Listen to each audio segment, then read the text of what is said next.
Oh, it is working. Good morning. Happy Friday.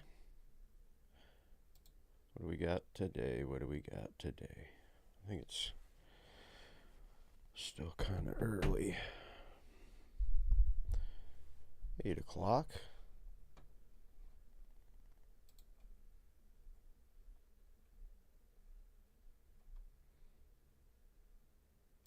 Veteran who's become a friend from our... Let's jump into the actual shooting itself. Connor has put together a really good PowerPoint presentation. I'd love for your feedback, especially, have you ever shot a gun? Do you shoot guns? I was just recently at a shooting range for the first time ever up in Chattanooga, or north of Chattanooga, with a veteran who's become a friend from our community.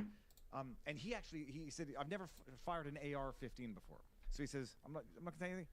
Take a shot. Go to that. It's 50 yards. It's about the size of a computer. See if you can hit it. Humberto, I don't know if you've ever shot a gun. Did you hit it? Oh, well, I hit it. They did a patch last night. I wonder if it's any good. You just made the shot that Crooks missed because at 50 yards, a third of the side of the human torso. That's how. I wonder what they did, for any reason, and if there's any good stuff. And they took away my chuck glitch though. I had infinite ammo with that bitch, and god damn it. Case, it could have been with Trump as well. So we all know that you're an expert. You were Airman of the Year, right? I was a security. Yeah, I was doing work with that gun. One of the best shots in the military at the time. On my base around, bro, I was ridiculous. I was an expert in the rifle and in the handgun. It was like a Beretta, bro. Iron sights. I went shooting with this guy. He's nasty. Okay, so I think we're going to have to lean on you guys for the actual analysis of the shooting itself. Since you've shot guns, you've been to one or two. No, and I've seen what every Is that Rob from PBD? Rob, pull that up. The shot, people think it had to be intelligence because it was such an amazing shot from 200 yards.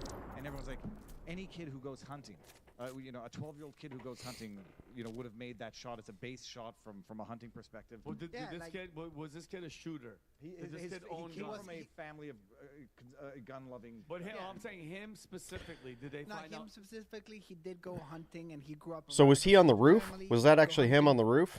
Did we even ever find out about that? All right, so let's jump in. That is the shooter. If you're looking at the screen right now, you've seen his mugshot already.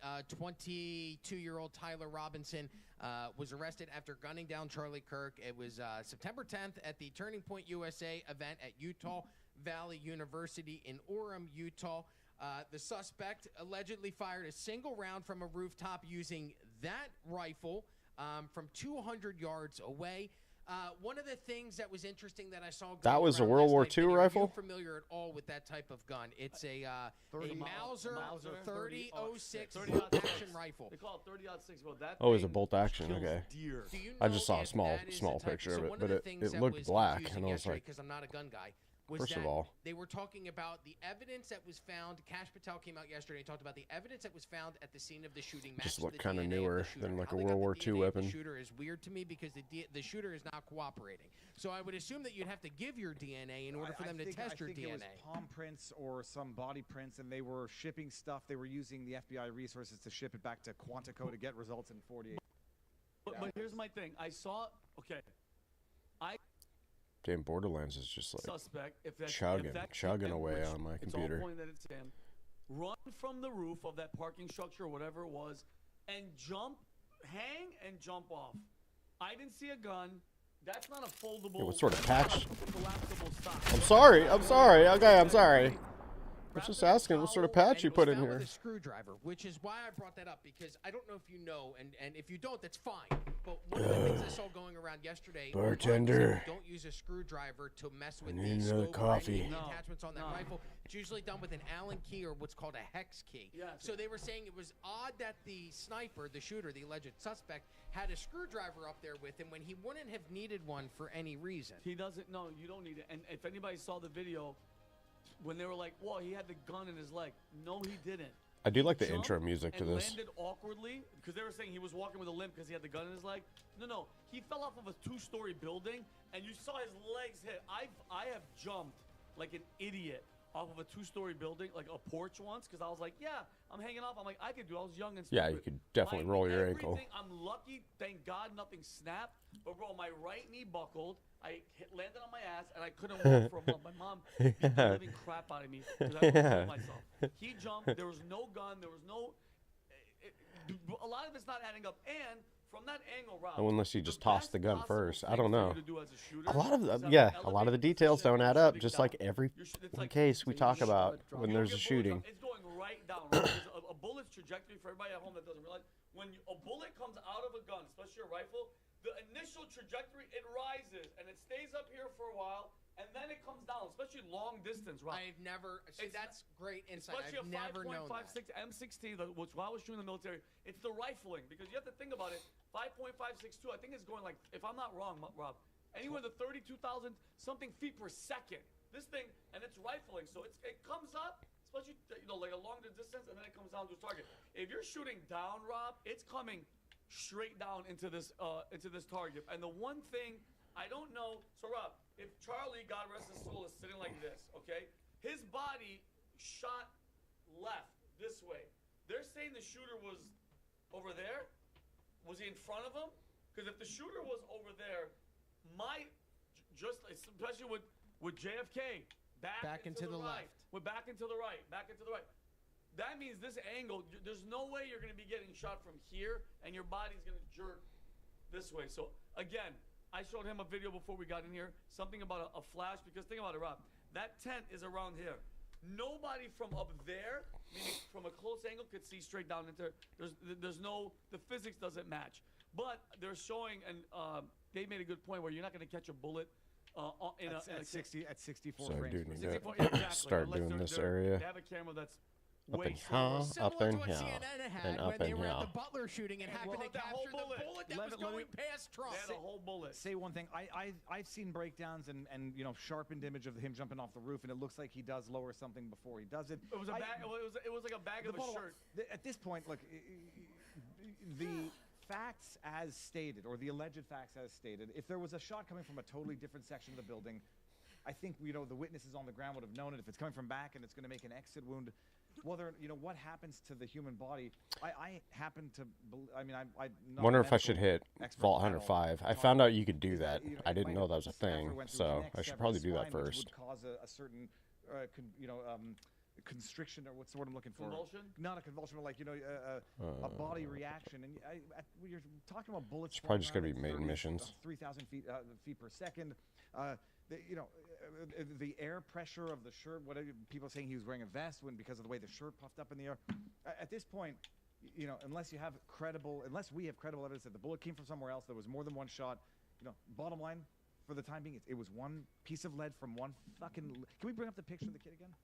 Yeah, Connor, could you show Tyler Robinson again, you look at this. suspected shooter? You look at this face, and now I'm wondering, asking myself, does he understand? Did he have that moment of realization as to what he did and what he stole from the world, or in his deluded mind is he still proud of what he did? I think in the deluded mind of what the reports are saying with his Discord and furries and transgender boyfriend and him being Oh, gay. we'll get to that. Okay, yeah, go ahead, Rob. By the way, if you're watching at home, and Connor, if we could run this poll, I'd greatly appreciate it. Do you believe that Tyler Robinson was the only shooter involved, or the only person involved in Charlie Kirk's execution? Well, that would involve plotting on Discord. The only shooter, but am I allowed poisoning the pool? Absolutely not the only person involved in this. There were, I'm going to say, at least a half dozen people involved. And my biggest, darkest, black pill of a fear is who was involved, as of when, and is this good? You remember the Muhammad drawing thing in Garland, Texas, when the FBI was tailing one of the terrorists as he went and committed the act? Nobody remembers this one? No. When they had the Draw Muhammad cartoon contest in Garland, Texas, and then you had a terrorist attack at the event. And it turns out that I'm the sorry, FBI that's was just heavily funny. involved. They baited him with a. Surveilling, not surveilling, was tailing him as he went to this institute. Oh, the event. man, that's There was funny. The other one, I forget what it was, where the FBI They is basically baited an getting Islam people to do this, radical and then not with a foiling. So whether or not this Muhammad predates the current cartoon FBI, drawing whether it's a plot contest. or involvement from the previous DOJ, FBI under Biden. That's something whether or straight not out of they a did skit, man. respond in time when they had intel. I We'll see love where that it. goes, but zero Maybe that's not zero. funny to some people, When it but I comes think to that the is actual suspect absolutely himself, let's stick to hilarious. some of the facts that we have learned from the media. That is which great is bait. hard to even say because the media also lies. So that's part of the hard part, because when it first came out, there was this weird spinning of the facts where he wasn't a leftist, and I hate to even use those terms, so I don't. Yeah, that's straight out of South Park. But what they're saying is that now was that a he South Park episode, pretty much. by leftist ideology. I don't remember the episode completely, but because they were lying. Because Rob, they were lying, and they superimposed, Trump shirts on him. That was a fake. Well, and then there was a photo of him allegedly dressed the as hell was Trump that? for No, he Halloween. wasn't. No, he was mounting Trump. Yeah. And the guy next to him had a Looked gun. like a shooter. So it looked like Give me they a were freaking hunting break, Trump. So, but the entire way that it was spun originally was that the guy wasn't from the left. He was actually from the far right, and somehow they started blaming Nick Fuentes and the Gropers or Groypers, whatever they are, for the actual shooting itself. As the details emerge, not only It's is such this a guy not clusterfuck. super right, but Everybody's blaming each other. If we could That's show what I've the photo noticed. Of the trans roommate and or girlfriend, that She's is cute. Lance Twiggs, who is they say It's is like, cooperating you got a with the FBI. furry Robinson boyfriend, allegedly trans, lived like. with the transgender partner. Investigators cite I have a texts and hard notes time believing indicating he's far Robinson right. tried to take out I'm Kirk just- over politics. call me crazy. Let's see what else is in here. Spencer Cox and Robinson's family. So this is coming from Robinson's family themselves. Say that he had become deeply left-wing. He reportedly disparaged Kirk's views and called him full of hate. Early attempts to brand Robinson, this is according to the research, thank you to Connor, as MAGA included doctor photos, like you mentioned, and misleading claims that were later debunked. Experts say the 200-yard scoped bolt action shot shows planning and firearms familiarity. DNA, palm shoe prints, and messages tie Robinson to the crime. Also, apparently, this guy's parents own the apartment in which they lived. It's owned in a Triggs family Roach. trust. The interesting thing is, media okay, there's not a media ton to is choose from. systematically wrong. So the bod It and the was roach. independent alternative media that was doing better digging and getting better leads than the this is not to discredit them. It's just they can't announce what they with have. a huge ass. Oh. Because there were some people doing really Shoots bad eggs reporting that as well. hatch flying That's one roaches thing when I remember attached to where Sean flesh, Hannity came living to or remember. dead. I don't know He if was it the in raddest. Boston, but on these things, I think He was the I raddest remember he roach. said it's not for him. It's not the first to report it. It's the first to report it right. Yeah. That's and I respect that because That's there a were Fallout lot of- reference. I like Glenn Beck a lot. Glenn Beck was out there talking about in the moments after the shooting that Charlie Kirk might survive. They were giving him blood. He had been reported that there were blood transfusions ongoing. But when you look at that video, and I'm not blaming Glenn Beck. Right? I Gun mean, is a I think there's a shotgun part and of an that assault that was rifle. there. I think there was a part of that where it was like, Oh, I'm that's what- hoping I this think is Matt true, was so I'll talking put it about out in this the one. universe. Also, a lot of misinformation. I don't blame him for that, but when you watch the video Can itself, it's like there's I no want way to that- shoot them like, both. Unfortunately, there's no way he could have survived There's that zero shot. I mean, and the thing is, when they say he's got a heartbeat, that doesn't mean very I got the much noisy if cricket, so I have a everything decent else is pistol. already It's not the basically shut best, down. but it is pretty Yeah, badass. the early reporting fog of war, people get things wrong, and there were stories. How about we look it up? Other people being the shooters. I'm not even going to mention Bot or names. People roach? have to delete a bunch of tweets because they said I want to know how who each looked one suspicious, shoots. And it turns out it was a photographer with a prosthetic arm. People move too quickly, indeed.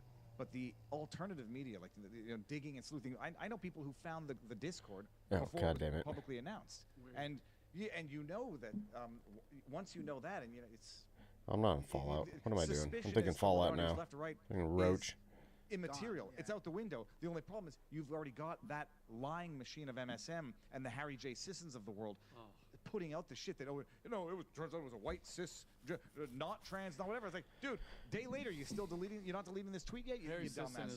Harry Sisson, Hassan Piker, Destiny. These guys, man. I'm telling you right now. Hassan Piker, Hassan especially. Piker, my question is, he's been calling for violence. Violence for violence. How does Is he the guy that said 9/11? The United States is. I don't know. I'm not really getting much on it. Calling for the left to I think this murder game's too people. new. I've gotten into Multiple it with him times. multiple times. Don't force me to defend Harry Sisson. I would separate Harry Sisson from Hassan and Destiny. no, Those two are on the next level of for sure. summoning demons. But Harry Sisson Spouting would throw you in propaganda. Shotgun? Because Because this looks like an saying, explosive. Nazis pistol. or fascists or whatever. I kind of want to You see don't it though. The understand eggs. those It's just little weird. freaking seeds that you're planting in people's heads. All it takes is one furry idiot with his boyfriend to go, hey, you know what? That guy's right. Because, bro, it's all subliminal. It's subconscious. It's brainwashing. It's brainwashing them. And then guess what? one simple thing. That is he's gonna be badass, in though. Utah. By the way, how far Because does the this kid mods that you drive? could have on 2.5 you, hours. because I have an Speaking assault of Harris, rifle it's one it's like, that's we gotta- like everyone's gotta counting tone toward down my the rhetoric chuck, on both sides. I and it was would count Harry, toward that go too, ask because Mark, how many times you I used mean, the word right? fascist to describe Trump? How I many would times you referred assume. to him as a threat to democracy? How many times you compared him to Hitler? Do you It's believe like in this thing or 70 not? times between all three. Yep. What do you think happens? You think I someone's don't not gonna know look if at I Charlie do. Kirk, the most influential voice in the conservative movement, and say he's a facilitator of a fascist threat That's to their fault. democracy? And everybody, they're all listen. More than some, but they're all blame. They all have blood on their hands. I don't care how. I Vinny, hate even saying that. Vinny, They're all guilty. They all don't of even them. know what a fascist is. No, they don't. All right, They like don't. The fascist is the one who kills someone. Sticky mag. But Yeah, but you yeah, idiot. no, they can't define what a fascist is. All right, so it's all this blabber and talk, and they're just cogs in the machine. You know, like they're just pushing this narrative. They put a target on your back. Of That's what they course. do. So is there any Rob, guys? Sticky any mag. accountability? Okay. By the way, and again, Apparently I'm all that for one's free awesome. speech. I But think when that's you're- what when was that you're Nate that was talking calling about for that? violence. When Hassan Piker, I don't give a damn if it's on Twitch. I don't care if it's on Discord. I was talking to Jake about it. If I'm on YouTube and I said one word and it flags it and it goes, by the way, this is just for advertising. You're demonetized. And I have What's to the fight difference? for it, 'cause I have to tell them, and there's an algorithm that picks it up. How are you saying I want X, Y, and Z murdered? I want blood, their guts coming out. Go do it. That's a call to action. You are inciting violence. If I go in a Okay, crowd, I'm I'm like, hey starting to see guys, some of the let's numbers. go They're a kill little bit Viva. different. You're going to It's jail. really, there's not for much difference inciting though. Oh, violence this is towards different. us. How is it happening there? They get Continuous lenient fire. deals. If you're on the left, most of the people, I'm not gonna name specific partners, but most of the people that work at those companies, all right, because I was this close to getting a Google job, they lean very left. You were that close Yeah, to I was Google? very close. You? I was very close. Man, the algorithm could Oh be my totally God. I want to see But- the but- sticky but- mags, but- honestly. but- I'm gonna but- take that. but YouTube is not that bad anymore. We have a tremendous team working with us. I'm very thankful of you guys. Please don't ban us. They're a tremendous team. They're on it. But this is it, Vinny. And the other thing is a bad political, because they can't define fascist and they don't understand the right at all. All right, because these people celebrating that they took out, one of the extremists from the right. They don't even know he's in the middle. All right, Yeah, he's not like extreme. Well, they had to go after Charlie in particular because he was doing everything the way everyone says to do it. Like, he was the paradigm example of someone who does politics the way the left says. Don't use bad, but be nice, be polite, just have a discussion. And he was doing it that way, and he was changing minds. And Sticky so mag. they had to kill him publicly to say, you can play by our rules as we tell you to play Oh, by. and then We're you- still gonna kill it's you, like and a- we're gonna take oh, out the that's most kinda beautiful cool, example actually. of someone who does it right, so that Just all the like rest hit of you like fear, a and a shut your shit mouth. ton into a Yeah, wall like that's what I'm that, saying. He and then was just wait for 100 somebody to feet come from the around. and Just, center, thump. and to the extreme right, he was a Oh, mile. I thought it would away, right? reload So for he me. was- he No was auto close reload. to the That's actually center, good. really, I if don't you want it think to about auto reload. It's just that the Just get rhetoric all your over the shots years into is the just wall. getting so much worse. Like you saw the Elon Oh, Musk it graph auto reloaded. Yeah, that It's probably 'cause I pulled the don't trigger. understand, like, well, they do. The public, they do understand. When they No, talk it does about auto reload. dehumanizing Okay, rhetoric, I was to right. call people It's 'cause I was Nazis, at 2, threats I to think. Okay. democracies, existential threats, Everything. fascists, tyrants. They're But gonna, still, they're just- gonna take your rights. They're gonna kill your kids. Is there a time They limit? know what they're Let's doing. wait. It's a dog whistle, and then they Oh, feign there is. outrage when it happens, and then they lecture you after it happens. It's Don't- not that don't long respond either. It's too only badly like to this, people. 5 or You 6 know, seconds, I think. It's like, hey, we fear the backlash after we kill the most innocent example of a good political figure.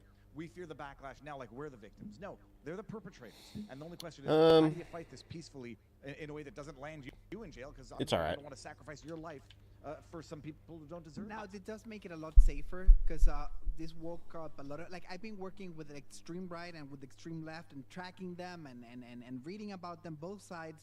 I know how they work. Like, I've been to big protests with Black Bloc, like, internationally, all right? So I know how they work. I know how they're organized. I know how they're financed. A lot of people at home, they didn't understand, like, how deep the left goes and how I need to start organized they using are. that more, Like, the top. anti-fascists, like, they're back from the time Top of the Nazis. thingy. They've been around for 100 years, you know? So, and knowing that these Navigation. people are violent, like, it will keep a lot of people safer over time. Like, this is a terrible tragedy, but I think a lot of people had a rude awakening that they're out to kill you. They're out to kill Oh you. yeah, and I said this, Rob. I think Charlie's Oh, I see it. team, and again, God rest his soul, they underestimated the enemy. They literally underestimated what they were up against, because he preached it. Charlie said, these are the party of violence, they're the party of this, or the party of that. If I was a security team in that location, sitting down there, I would have been like, wait a minute. Bro, I felt uncomfortable just every time he was just out there in the open, but he did have 2 security guards. You are sitting in a gully, like everything sloped down to you, and none of those people were everywhere, bro. And now he's at the height of his career. He's saying some crazy stuff about bro. He was talking about trans. He was talking about gays. He was going to be the next president. He was going to be a future president. Yeah, not he the was. next, but He was the future. No doubt about it. No, I think Charlie not only would have been the president, absolutely, would have been in the running against whatever Democrat or whatever against him. But dude, the Gen Z, that whole voting bloc, he was one of the main reasons, if not the main reason, that Trump was elected, because of the youth. Those kids in those college campuses that are sitting there listening, they went and they registered to vote. So you don't think those millions were going to come with him for future generations? Like, they took out... 1,000%. Yeah. So if you like this clip, click right here. And if you want to see more like it, click right here. Stay angry, Patriots. Oh, thanks, PBD. Thanks, Pat. He sounded exactly like PBD. What the...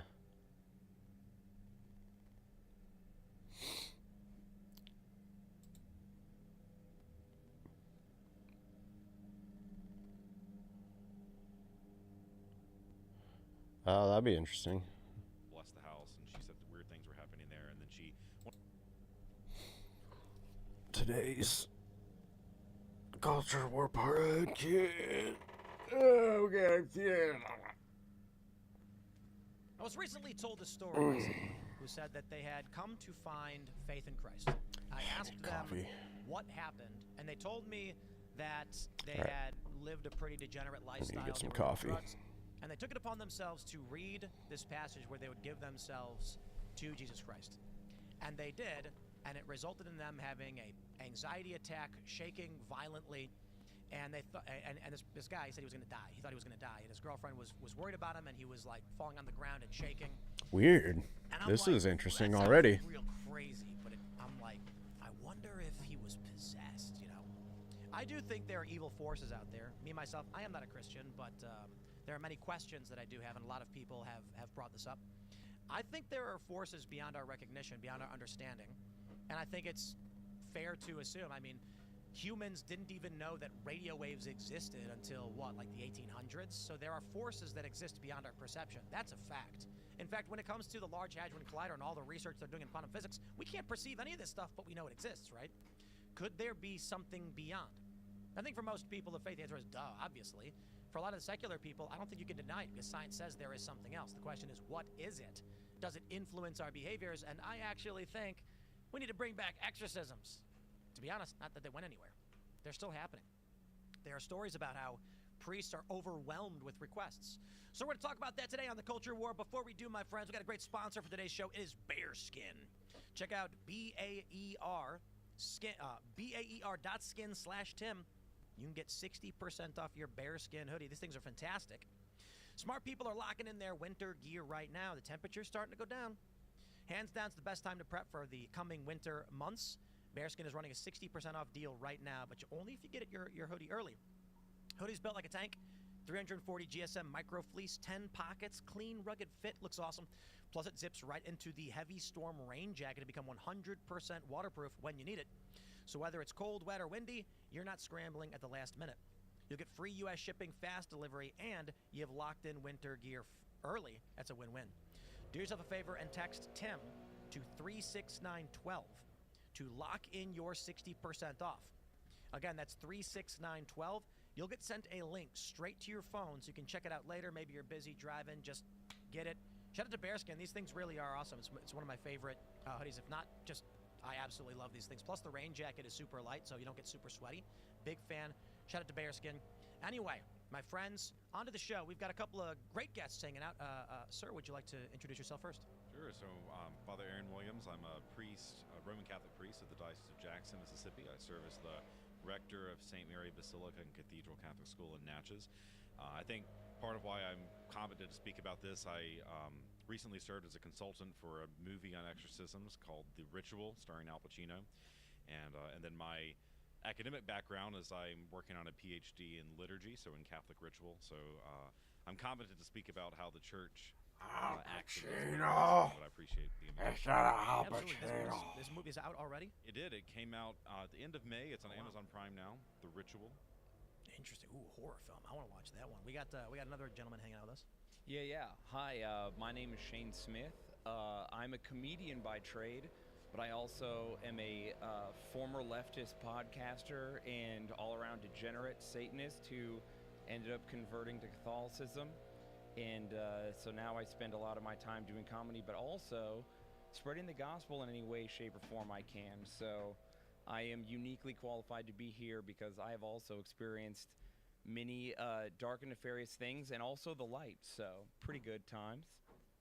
Right on. We also have Tate hanging out. What's up, guys? Tate Brown here. I'm inquisitive Protestant, so I'm excited to get an expert on the situation. We were hoping to get Ian here, but he is unfortunately sick, and only because he'd be like freaking out and saying crazy things at the same time. But I guess we'll start with the first question. Is demonic possession real? Yeah, I mean, you mentioned earlier, right? Priests get calls all the time, and I'll be honest, right? I mean, the majority of calls, the overwhelming majority of calls we get, it's usually someone they're struggling with something, right? They're dealing with a mental issue, or someone in their family is, and they're hoping we have the silver bullet. But what I will say is, recently in the United States, we have seen a rise in demonic activity, and situations where the church will go and investigate, and we determine that there's not another medical or psychological explanation, and so the church can be involved. It's become enough of a need in the United States recently that a lot of dioceses, right, so that's how the church organizes itself under bishops in the U.S., a lot of dioceses are starting to educate more and more priests in the rite of exorcism so that they can continue this ministry. So we just had 2 priests in my diocese underwent training in Chicago for that, and just this last year, my bishop actually brought a group of exorcists in to speak to all the priests in our area, just to educate us so that we can recognize what is happening. What are you seeing? So I think there could be a lot of explanations of why this is happening. I think one of the reasons is we're in a culture now that is accepting more and more degenerate lifestyles. Right? So we live in such an overly sexualized culture now that and it's not just sexualized, but it's sexualized in very obscene ways, right? And I think that that's one gateway that is allowed to it. I think there's also, and you could speak to this, right? There's Ooh, that is hot. I can see it. I'm not even gonna attempt. So to say in things of the occult nowadays, right? I've learned the hard way. I would even say, as people often say, like, we live in a post-Christian society. We live in like an atheist society. But I would go as far as to say it's not an atheist society. It's a pagan society. And the interest in like new age things and like spiritual yoga and witchcraft and tarot and astrology and magic and all these other things, that's paganism. And obviously paganism is playing around with demons and opening yourself up to spiritual things you don't Get understand. off my screen. So that's like wildly pervasive in culture. I mean, 4 out of every 5 girls you meet on Tinder have a crystal under their bed or whatever, They have a shoebox with a freaking I don't know why voodoo that's in it on or there. whatever, What's and going on? They're reading The Secret and doing all sorts of weird, like, pseudo-magical Is that like an things that are update? very This might be insidious a and open yourself patch. up to, like, who knows what. I mean, I remember when I was I don't want that on my little, screen, right? though. I mean, It's annoying. you could see your horoscope in the newspaper, but people just did that for fun, right? It wasn't really something people believe. Now you go on Snapchat, Dude, right? yeah, and they're gonna get tell you off your my astrology screen. sign on Snapchat. I don't think you guys can see it, but I can see it. We've reached that level of sort of paganism and culture. It's right over my Yeah, what's that radar. app? It's like There's I an can't app see my when I radar. was a single person that women would make you download to see if you're compatible. It's like it's like about your sign or whatever, and they take it so seriously. It's insane. Why is I it can't doing remember that? what it's called, which is probably good. But in terms of the new training, Oh, that and was. increase in requests for exorcisms. I must have pressed Are something on you my seeing controller, I things think. like 6 what minutes do you ago? see as unexplainable? Oh, What probably kind when I of turned it off. device? So the things that the church normally is going to look for, just I don't know where that went. knowledge of something. I don't know what was recording, but You have someone who couldn't speak Spanish before, but now they can, or you have an 80-year-old woman that, I was right. lift 50 pounds, right? It's never like this level of stuff you see in the movies, but something that's unexplainable on that level. One of the things that I've been told to look for by a priest that's involved in this, if I go into a house and there's something there that they can't explain how it got there, and you do see things like that every now and then. Like objects that... Yeah, objects, or wow, does anyone know where this came from? Like a grimoire. Yeah, Stories from like exorcists are always very I interesting. went into a house.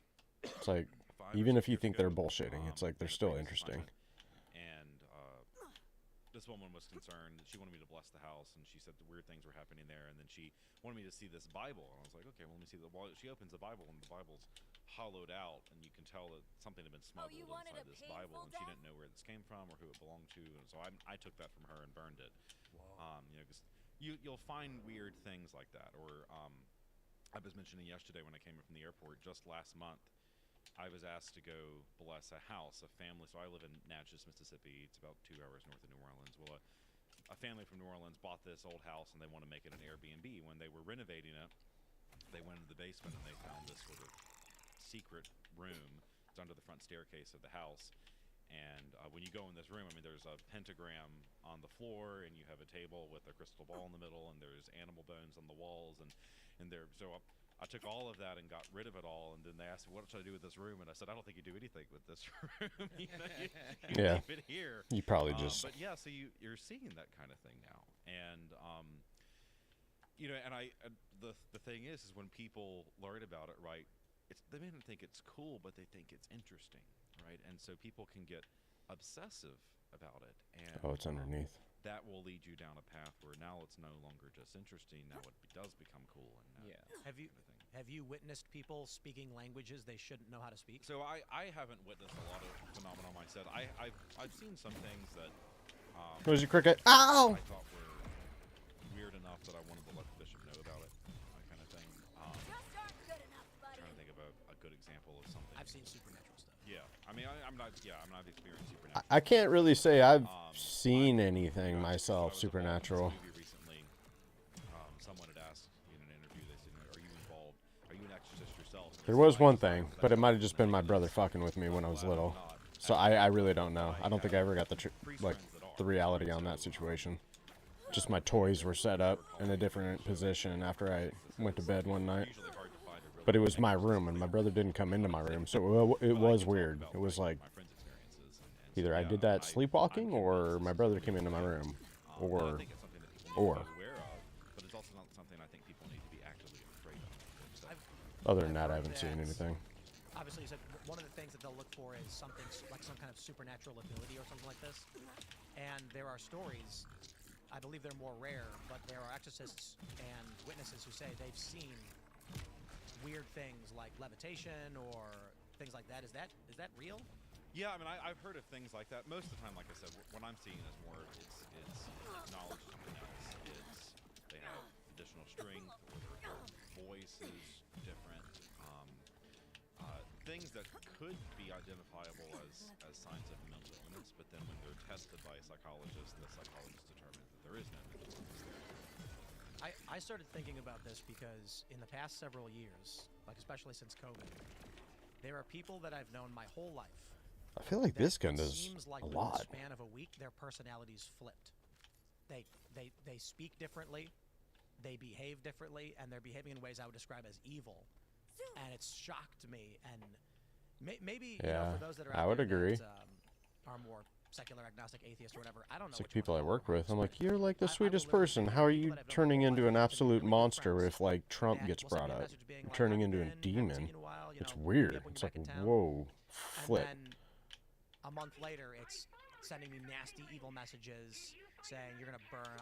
Like you deserve this. You're sick. Blah blah blah. And I'm like, that's just like a light description. There are things that people have done to me that have resulted in like legal action. And I'm like, And I've said don't some pretty awful shit. understand I how just it's had a lot of possible anger in person me would become that so quickly. several years ago. And that freaks me out because aside from things like that, I think where it's easily explained, I saw a sometimes lot people go of crazy, I what don't know, people get a are stroke, who seeing knows? now I've with also the political personally witnessed hostility. things that, and recently too, I would describe And I was it getting as annoyed that physically people weren't possible, calming, but like they weren't defying what toning you things expect to down be back then, and it was just possible. pissing me off. You know, I've not witnessed like. Because yeah, we wouldn't be at the point we're a at now crystal if we had manifest just before my eyes, figured thin things air, out nothing back like then. that. It's like, guys, let's I have just seen things put a that, stop to some of this stuff. But yeah, you know, they say in. so I think it's by I guess design. in It's quantum just physics and it mathematics, each at side some inflamed point, each other, all of the oxygen in the room will be on one side. and it was like Although we that's got trillions upon put trillions of years into of this probability situation. I have seen things that I can only describe as winning the lottery 5 times in a row. So it's possible for these things to happen, but it's almost unbelievable. And then considering what we've seen in this country with all the behavior, I think people are letting in some kind of demonic force or darkness that's influencing their behavior. Well, I think it was kind of like what you're hitting on. It's kind of this soft occultism that we're seeing, where people are just incorporating these just rituals into their daily lives because they're trying to fill that void of spirituality. Yeah. And even beyond the tarot cards, I mean, you're just getting like just weird stuff that people have not incorporated in their lives prior, like daily affirmations, Right. like Pilates and stuff like that. And it's like they're trying to fill this void, and I think that's heavily contributing. Yeah, it's important to know like what demons can do and how they do it too, because demons possession isn't the only thing they do. There's You like that? vexation, obsession, You like that? oppression, and Oh. possession. Vexation is when Oh, demons can are I call attached him to this? objects and move I can't, objects okay. around and affect our material world. Obsession is when they affect your mental health basically and put thoughts and things in your mind. Because demons' main thing, That was they're a spiritual perfect beings throw. that have a physical body that they can manifest in physical places. And so their main thing is trying to tempt you and like push you into certain places, but they're not like Christ. So Christ can hear your interior life, so you can pray silently, and Christ and the saints in heaven can hear you through the power of Christ. Is that But true? Demons can't hear your interior life, but they can be inside of you and poke around and look at what you're up to, see how you're feeling, and of course they're super intelligent beings that have a complete and total knowledge of everything because they're immaterial spirits that exist outside of time and space. And so just by watching how you're acting, they can kind of guess on what you're feeling and how to push you and tempt you. And so the idea is So that God they can hear my watch what prayers you're when I'm doing not and they actually try to, speaking like, them. I always push you wondered that. towards certain things. The more you sin, of course, in the Catholic Church, we believe the more you sin, the more sin darkens your intellect. So the more you sin, the dumber you get. The most evil thing you've ever done, that time you cheated on that girl you loved, and you're like, who was that?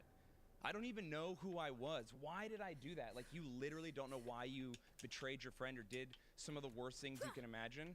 That's sin darkening your intellect. That's you becoming basically drunk on stupidity from sin. And demons push you into that space. And the dumber you get, the easily they can manipulate you. And then they push you towards behaviors where you betray your friends weirdly, do crazy things. Why? Why did they do that? Yeah, it's like, Ruin what's the souls. point? Yeah. But what like? Is What's it the to end condemn, game? To destroy God's creation. That's what I've always The wondered. enemy What's of the the end gospel, game? Right, and I use that line a lot, right? So, one, right, he's not a demigod, and I think you made a very good point here. Yeah. Satan is not reading your thoughts, right? He's not Yeah, like God. your interior life is unavailable to demons and Satan. He's just extraordinarily observant, right? But he already knows that he's lost, and so what he does essentially, right, is he's trying, I guess, to lessen the weight of his defeat by trying to bring all these people down with him, you know? Yeah. And that's why I say he's If I'm going down, then it's the kid everybody's who- going down with who me type lost the thing. game, so he wants to ruin it for everyone else. That's Misery who loves the- company. Yeah, that's the enemy. Yeah, yeah. And then demons can affect your sensorium. So they can like affect the way you see things or whatever. And so that's why like, oh, what's that thing in the corner of my eye, or what's that creepy feeling? And then they push you towards that, and then they make you confused because sometimes you did just see a speck in the corner of your eye. Sometimes though, you're like, I know for a fact I just saw a guy in the corner of my eye, and I feel like I'm not alone, like I'm creeped out. But they keep you unaware, scared, and confused. That's like the game. That's the shell game they play. Oh shit! And Where did I throw that? The end result of all Already of this for the forgot people about who it. go down Just that got to path fighting. or influence, it's what, damnation? Got sidetracked. Yeah, I mean, if they're influenced enough that they're losing. Did I leave it on the ground too long? Right, and that they're Oh lying my to us, and- God. Yeah, I mean, that's his goal. But the enemy, right? He's crafty and he's a master of deceit. You know, a lot of times. No, when it we was down see here. Situations of oppression and possession. Where did I throw it? The person who's actually experiencing this is not always the target. right? Sometimes the target is the priest who's involved, right? So I mentioned in the car on the way over here that we were listening to a recording of an So exorcism. I came up here, came over here, This I tossed it particular over instance, here. The I think it priest was disappeared. trying to ascertain the demon's purpose. That's my So new kept song. asking, why are you here, that kind of thing, and the demon sort of Shit. began to repeat over and over again. Well, if you get the priest, you get the mass, and if you get the mass, you get the souls, right? And there's so many souls, and Oh? so the goal here was to get at the priest. Yes! If you get one person, then you get all of them. Right? Okay. You're trying to maximize the So happy it didn't disappear. sort of decrease his defeat. And so yeah, so the end game ultimately, right, is the enemy wants all of us, right? And so he's going to go for the most influential person, right? He's going to go for the person who's going to get the most people with him. He's not, going to look for the small victory. What the fuck? He's trying to look for the big one. Is there like an opposite force? I just go right into the You can't mountain. say angels and Thanks. demons, but Nav point. Is there an opposite pressure towards goodness, or? Yeah, I mean that's angelic intercession is the reverse of what demonic oppression or possession would be. So to pray to the saints in heaven or to have angels intercede on your behalf, God sends angels down to earth, assigns us guardian angels. So there are benevolent forces at work, but of course we're humans that come to our salvation by many movements. So angels come to their salvation or damnation by one movement. God creates them. They have all the complete and total knowledge they'll ever need, but how they interpret that is up to their personality and them as an individual. So they make that choice immediately to love God by his power, by their own power. So angels can't sin the way we can because they don't have physical bodies. So the only sins they commit would be pride or envy. And so probably a combination of both. They make their decision. They fall away from God. They are living in sin, separated from God. Sin darkens the intellect. They become insane, which then makes them look crazy and behave crazy to us, And then, so the reverse of that is when, angels come and visit us, or, you're feeling terrible and you have the distinct feeling a family member who loved you and could be in heaven is comforting you or sending you a message. In Christ allows them to do that. So that's the reverse of experiencing the demonic. In order to exorcise someone, do they have to want to be exorcised? I would say that's a good question. So exorcisms are what the church calls a sacramental. So I can make this distinction in order to make this explanation. So there are 7 sacraments within the church, and the church teaches that the sacraments always are effective if they're done properly. Sacramentals are effective if someone is properly disposed to receive them, right? So I would argue that the person being exorcised, that they interiorly are desiring holiness and sanctity, and they're desiring deliverance, even if the forces that are also within them are not, right? Obviously, the enemy doesn't want that to happen. But it's not a case of I'm going to strap someone down and exorcise them, that kind of thing. It's not going to work. You could do that with baptism. You shouldn't, right? Baptism would be effective because God is the one who's acting here. But in sacramentals, the Lord is acting through us, but upon the grace of our dispensation, our disposition. So yeah, that's I never thought about that, but I guess that would be the answer. The reason I ask is we were talking about this last night. I mentioned it briefly before the show. What would it look like if you tried to exorcise by force? And I don't mean physically restraining someone. I mean like trying to bless or drive out demons from, say, some raging liberal at a protest. It would look like the movie The Exorcist. One of the ways, correct me if I'm wrong, but I'm pretty sure I've heard from priest friends 2 very interesting things. One, that one of the ways you can find out if someone is possessed is by hiding the Holy Eucharist on you, or bringing a very holy object or relic near them without telling them, and they have a physical or odd reaction to it. So if you put like the Eucharist in your pocket and went and walked around a protest and you were trying to be normal, but people were like hissing at you or trying to attack you, that might be an indicator. Yeah. Is that not in any way like sacrilegious or blasphemous to do? Yeah, I probably wouldn't carry that. You can't just. I don't know how you did it. I did see a video actually on Instagram just last week. It was a woman in Russia was in a church, and she was brought in contact with a relic and just immediately. So that sort of thing, we do see it. Funny enough, I can tell a story on the flip side. An exorcist told me one way he can tell someone's faking it, because that also happens sometimes, is he he has a copy of Green Eggs and Ham written in Latin, and he'll begin reading it and see how they react. And if they're That's good. I like that. How do you write Green Eggs and Ham? That's incredible. Well, because you see these videos on Instagram a lot, specifically out of like Africa, and it'll be a guy just going, "Boah, boah," and then people are flying backwards and that sort of thing. You see that, and you're like, something's missing Something's here. up, There's yeah. a performativeness to this. Yeah, it's strange. I mean, that's like overly performative or whatever. The That's other funny. interesting thing a priest friend had told me, and I've heard from other priests, and again, forgive me if I'm speaking out of turn, but is that it's actually a spiritual gift to come in contact with a demon or the devil in the long term, because you are having a situation where you're confronting evil directly and experiencing it in such a way that it galvanizes your faith forever. Whereas, like, that's why people who reject God or whatever, like, I've never seen a ghost. I want to see it. I want to have an experience, but I just can't have one. Why would the devil do anything to you? He already won. You're gone. He doesn't need you. He's not going to galvanize your faith. He's not going to make you feel like things are real. He's going to leave you in your lane to keep sinning. And the enemy also, he doesn't want his presence to be known. Exactly. Because that foils his plan, right? So, he's not going to go around and have people start doing things that are going to, allow him to, be manifest to someone, right? I mean, he wants to hide that.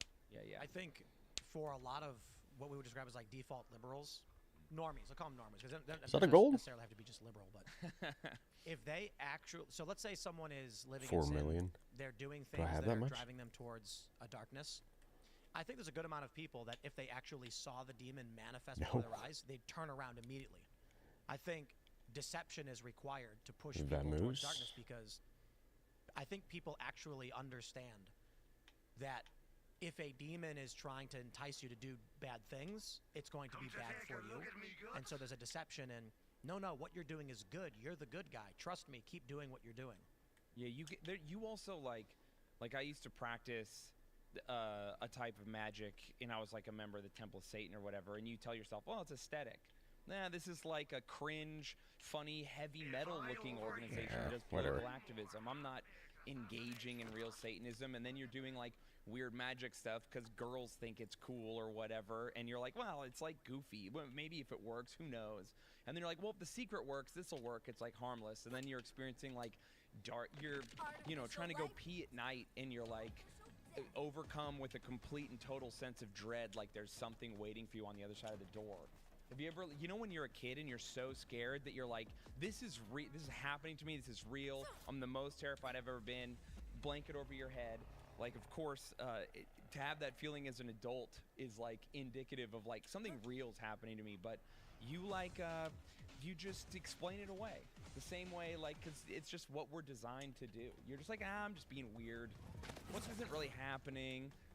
One of the things that's crazy to me is that there are endless stories from humans about supernatural phenomenon in a variety of fashions. It's not always just about like exorcism or whatever, but there are people who explain, I've witnessed this thing, and yet it is still in the mainstream, we don't believe any of it. That's not true.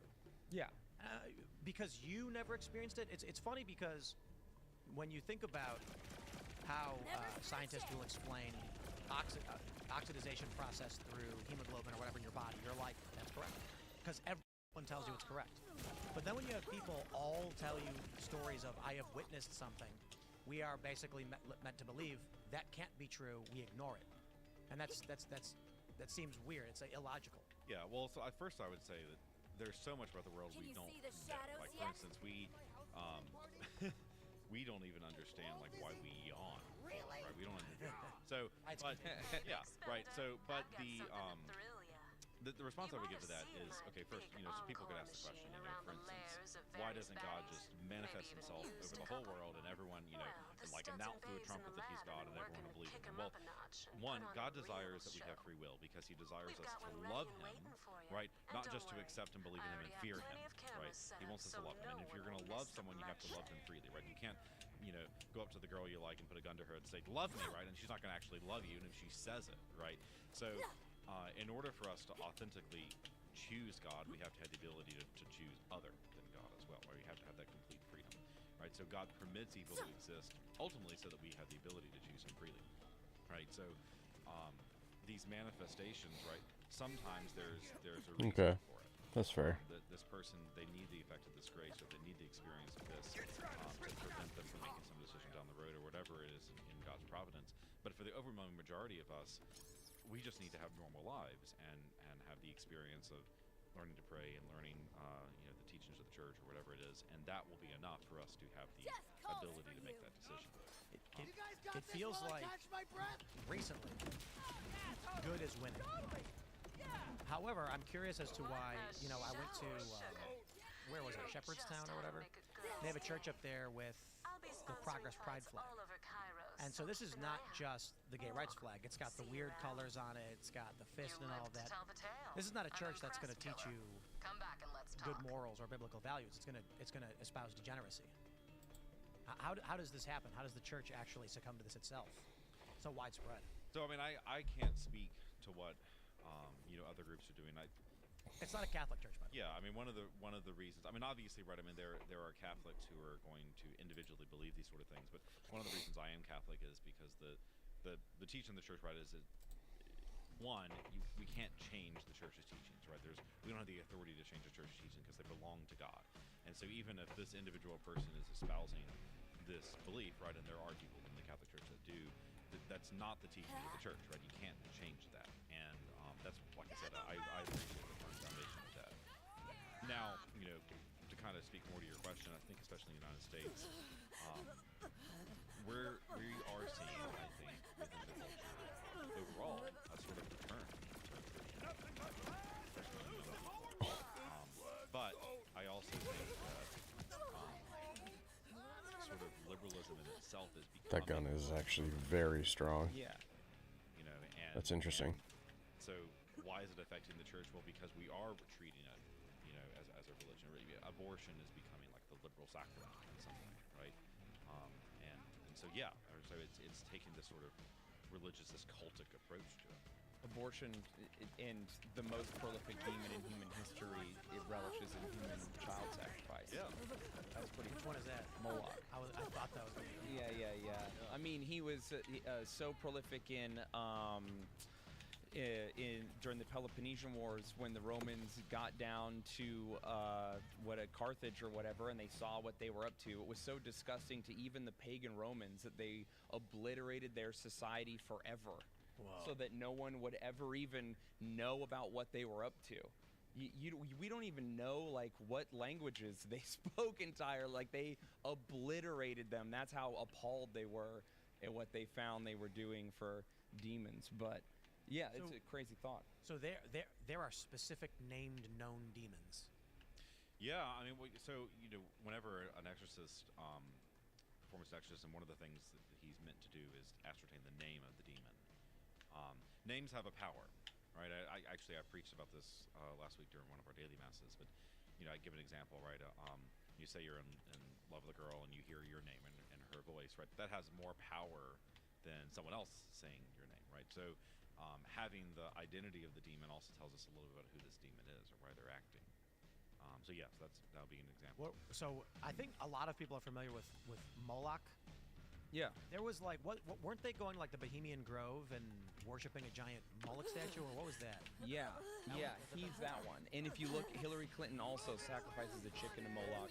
In one of her emails, that's confirmed. You can look it up. I'm not joking. Look it up. She says, I'll sacrifice a chicken to Moloch for you.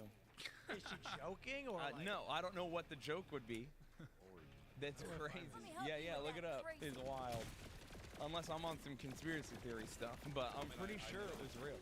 Tom Brady's wife supposed to be with these sort of Wiccan altars together in the club level of games whenever he would play, and I remember when he played in New Orleans, one of my friends who works with the Saints, he's a Catholic priest in there, he's like, I felt like I needed to go through the whole Superdome afterwards and bless the whole building because she had been there. I don't know how to find this. But as far as like demons with names, demons are also of different orders of power the same way angels are. So angels are more or less powerful, and of course heaven is organized in a hierarchy because that's how God works, and everyone in a hierarchy serves the people below them because to have power and to be in charge is to serve. That's like the good. and the reverse of that is to dominate. And so evil people who are in charge, they dominate, as opposed to what a benevolent king should do, which is to serve. So there are different angels, different ranges of power in order of magnitudes or whatever, and some of the demons are fallen angels who are more or less powerful.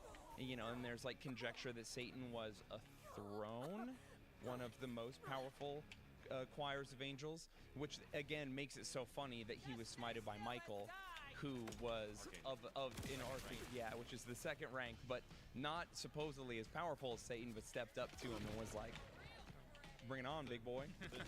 So even the topic of the names, real quick, so the names of angels tell a bit about their power, right? So it's Michael means who is like God, right? He's defending the person of God, right? So the name Lucifer, right, with light bearer, the idea that Satan's original task, right, was to be the one to bear light and truth, right? And so he's doing the total opposite, right? It's darkness.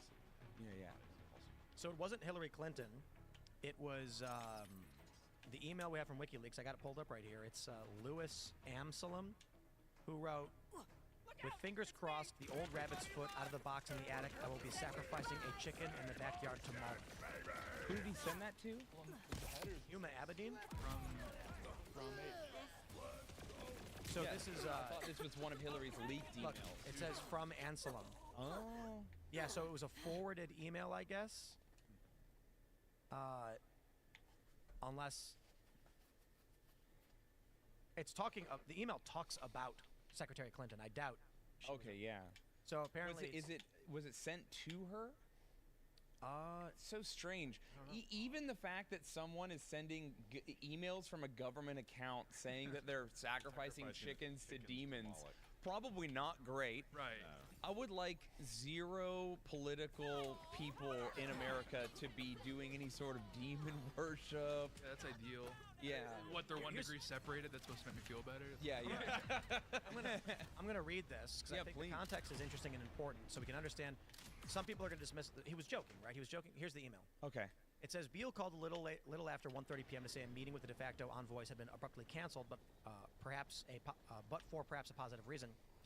Micheletti has asked about half the team to return to Tegucigalpa. I don't know how to pronounce that. Corrales stayed. Okay, I'm not going to read through this, but you get the point. It seems very straightforward. The envoy seemed confident they would get M to sign the SJ Accord. Skipping overhead. Just before speaking to me, Beale had spoken with Arias, who expressed cautious optimism that we might have a breakthrough. Arias told Beale to tell us that if that happens, the United States gets more credit. Arias said the U.S. has played the game exactly right with the approximate mix of carrots, sticks, toughness, and unified message, even-handedness, and above all, good timing. Once again, this seems like a very straightforward, boring political email. Beale said was extremely complimentary of the great political instincts shown by Secretary Clinton. With fingers crossed, the old rabbit's foot out of the box in the attic, I will be sacrificing a chicken in the backyard to Moloch. I think what the response is going to be is, he's saying we want to get these accords signed, and I'm doing literally every superstitious thing I can to make sure it happens. It's just really wild that the superstitious thing he picked was an accurate use of magic to a demon. Yeah. Why do you know how to do magic for a demon? Right. Why? The rabbit's foot out of the box inside of the attic is a very specific thing. But fingers crossed is a Christian symbol, isn't it? Like crossing your fingers is to make a cross with your body? Superstition is a sin. Yeah. So you don't need superstition. You got Jesus, baby. Yeah, and even the rabbit's foot, it's like, okay, you know, that's funny, haha. And then he's like, oh, and then, like, I don't know, sacrifice a chicken to Moloch. You're like, whoa, dude, yeah. That escalated really quick. I mean, it also is kind of inappropriate for a work email to be like, I'm not gonna go ahead and say I think this is evidence the guy's actually doing it. Right. But I would say to somebody who was emailing jokes like that, let's be real. I'm not gonna go to someone and say, hey, don't put these weird jokes in there.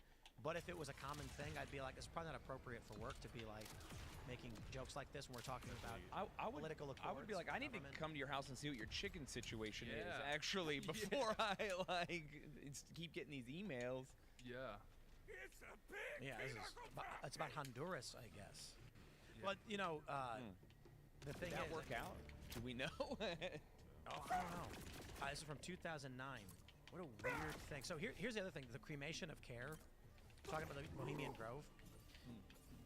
Apparently, like, people have gone there and secretly filmed it. And what they say is it's not explicitly that they're worshiping Moloch. They're doing a performance to a Moloch-like deity. But it's all just very weird when you find out that powerful, wealthy people go into the middle of the woods and put on robes and do this kind of like weird ceremony. And the response you get, the first thing that they said was, this isn't true, it's made up, it's fake, it's a conspiracy theory. And then once the internet started to become a bit more ubiquitous and everybody had access to the videos and the articles, and we knew they actually were going to the Bohemian Grove and doing these kind of rituals, they said, it's a performance. It's like a country club where we do a gag theater show. And it's like, yes, that's still very weird because regular Americans don't do those things. Yeah. It is a strange kind of thing to do. So one of the things that I have to look for, so I don't live in New Orleans, but I live near New Orleans, and so that sort of culture and sort of Haitian and voodoo culture affects the area I live in. But one of the things I have to look for as a priest is when I'm distributing Holy Communion at Mass, right, I have to watch with my peripheral vision to make sure people are actually receiving the host if they're consuming it, because people will want to steal the Most Blessed Sacrament, right, the host, for use in these acts of worship, sort of demonic activity, and it's happened before where I've noticed a man had taken a host and he pocketed it, and so I went after him and got the host from him and consumed it, and then afterwards I go in the park behind the church and see this altar he had erected where he intended to do this ritual.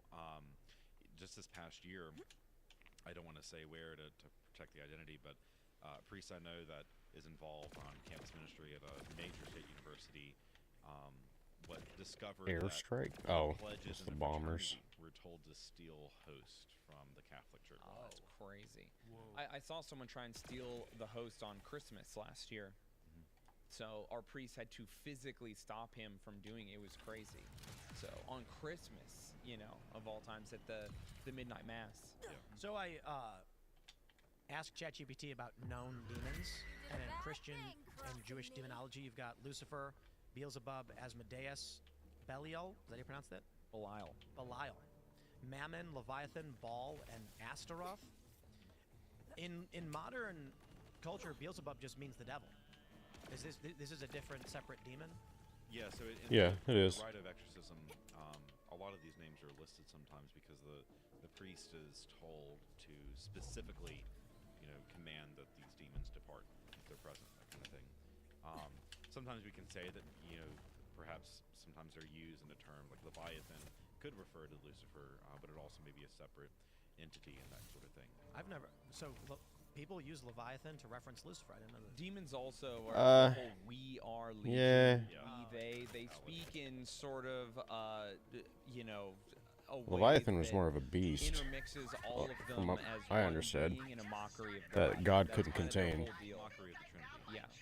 Everything they do is like an inversion. Like that's why But, so like, much magic or he has did to do with contain it. sex, because He had to like lock it sex away. is I don't know if supposed that's to all be a part of the real or if sacrament that's when just you made up, selflessly like give yourself to modernized, another, made and up. when you do that, you're open to creating life together.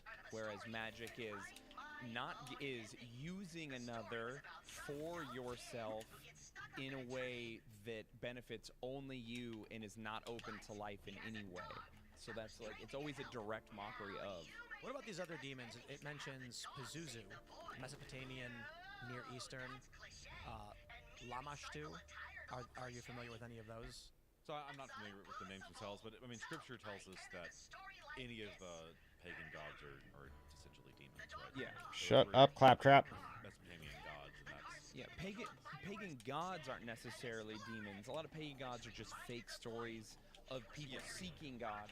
But anytime pagans interact directly with a god, that is demonic entity. and what does it cause, right? So I mentioned I'm in Natchez, Mississippi, right? So the Natchez Indians, who are nearly extinct right now, it's sad, but the Natchez Indians were a extraordinarily gruesome people, and one of the only groups in the United States, I mean Native American groups in the United States, that offered human sacrifice. And so that in itself, right, to find a culture that's offering human sacrifice, there's a conflict there. They even had the practice of if the chief died, they would kill the chief's entire family, so that this family would be connected. But that's heavily influenced by that's demonic. Anyway, It mentions, it says other cultural figures, Moloch. child sacrifice, fire, and war. Is Moloch not a Christian known demon, or is? No, he is. He's I mean he's well known in the canon. So he's the child sacrifice guy. And so the Seems very powerful these days, you know. yeah, anytime they would mess up, so what they would do is they would make brass statues of him. He's a human body with a bull's head, and then they would heat the brass statue and put the children while they were still alive and let them slowly roast in his brass hands. And they would scream and they would do rituals. The Romans witnessed this.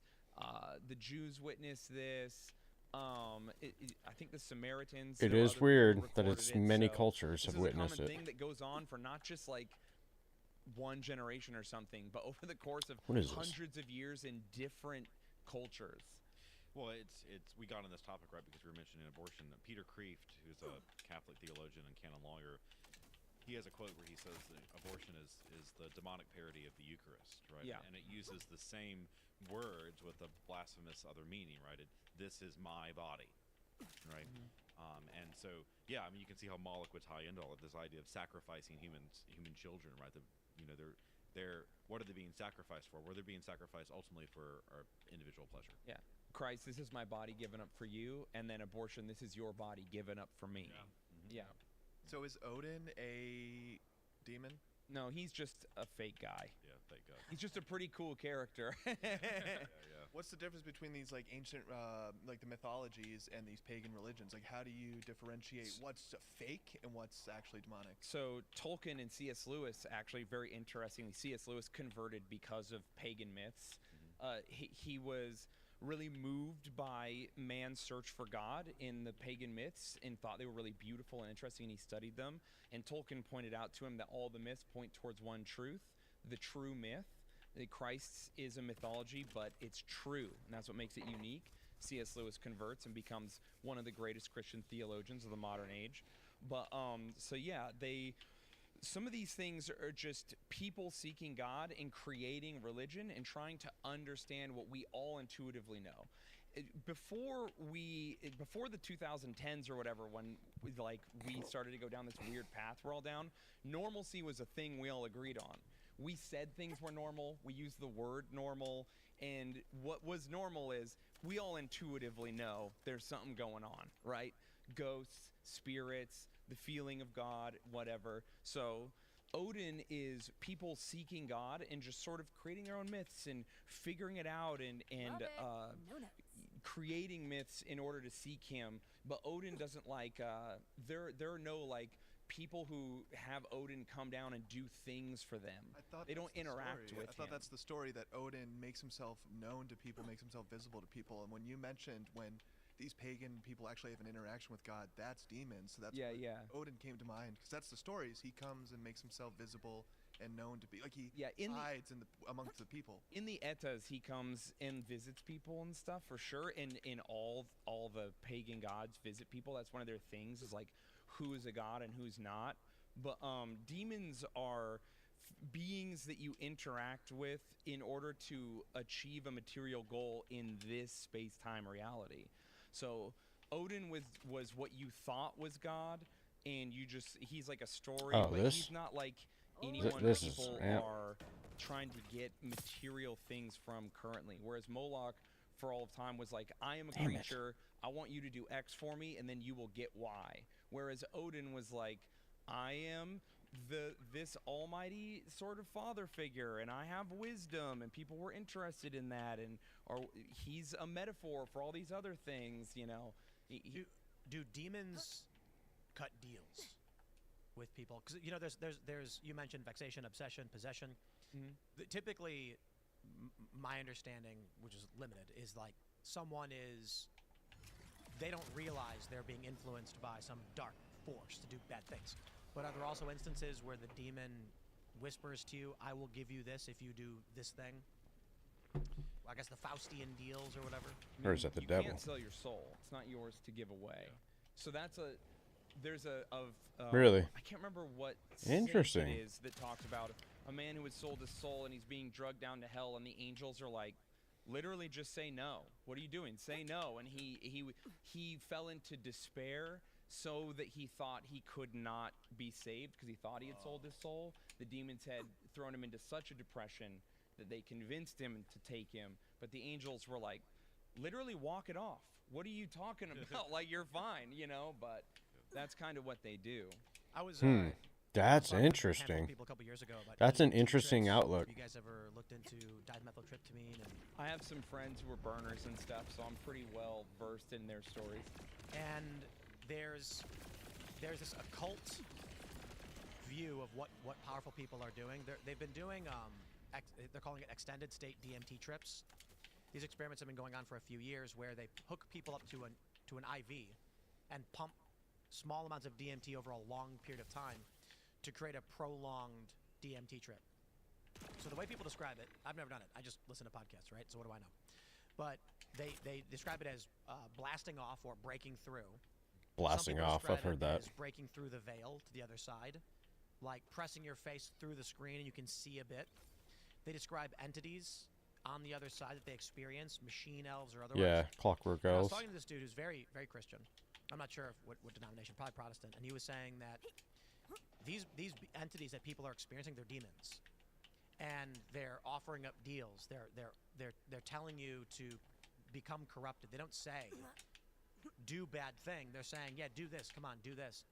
And in many instances, they'll offer you knowledge or power in exchange for working with them or abiding by their will and things like this.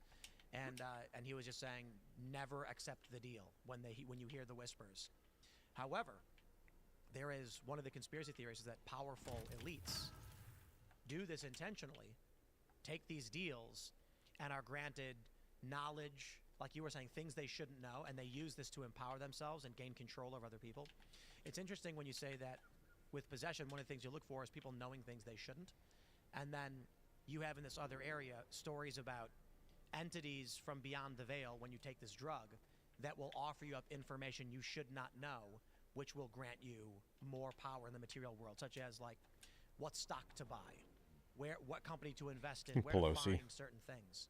To me, that all sounds very much the same, just described in different ways. Yeah, well, there is a culture within the drug market, like with the cartel, for instance.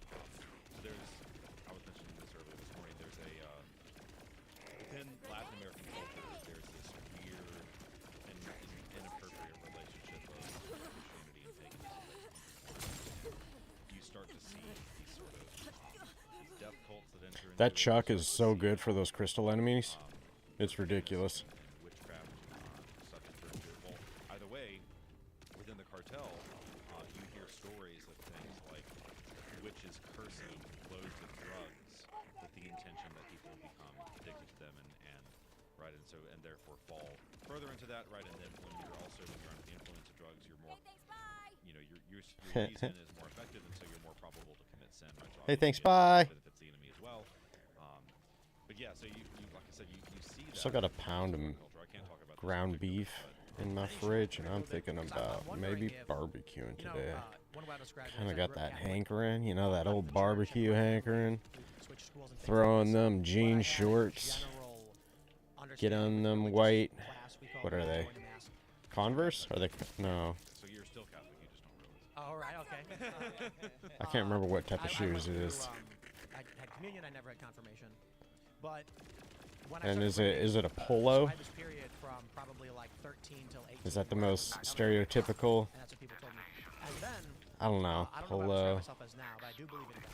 I just don't. Probably follow just a the t-shirt, particular faith structure. which is me. When I started reading about quantum physics, I do and theory, t-shirts.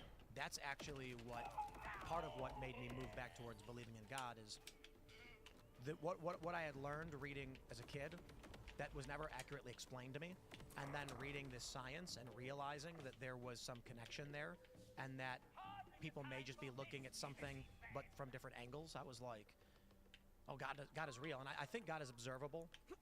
I won't get into my whole theory and breakdown of all that because it takes forever, and I've done it several times, but I do believe that God is observable in reality. We can see signs of God. I think you probably agree, and I've met people who think that's not true, and I think they're just they need information. So I'm curious when I hear about all of this DMT stuff, which is wildly popular. Everyone loves it, you know. Joe Rogan talks about, or he used to talk about it all the time, and everybody was like, whoa. It seems like there's something to it, and I would describe it as there are signs all around us, such as with science, about unseen forces, like I was describing with the electromagnetic spectrum. Forever, humans had no idea it existed because we can't perceive it. And then one day somebody was like, hey, this weird thing is happening to this metal when I do something like this. There's something interacting with it. Now we have cell phones. Now we have satellites. Now wireless technology, we get it. We have X-ray detection. We have even magnetism. So it should be patently obvious to any human being that understands these discoveries. We probably haven't discovered everything. There are unseen forces that exist all around us. So there's something interesting with the DMT stuff that I'm getting to. People have all of these stories of experiencing the same thing, the same entities, and shared knowledge. It is weird. Which is one of the reasons why I think people are so interested in Those are methyltryptamine. interesting stories. Like I don't know if I have the balls to do it though. Something beyond that we can't perceive as humans. There's a famous story that Vice published a while ago where a man said he did DMT, large dose, blasted off, found himself in this strange reality where he met a purple woman. This woman told him things. When he comes I've back heard about down, the purple woman. he was talking to one of his other trippy friends. And his friend told him about a purple woman he had met who told him these things. And that's when the guy said, wait, what? I was told the exact same things from the exact same person. Dick. Stop. And it's something like that. So there Working so up many the courage stories where people to jump. who have shared Ha! things. They'll go in separate rooms, they do experiments with this. And then these two people will report knowledge that that no one shared with each other. Okay, so that's interesting. I've actually heard somebody say that.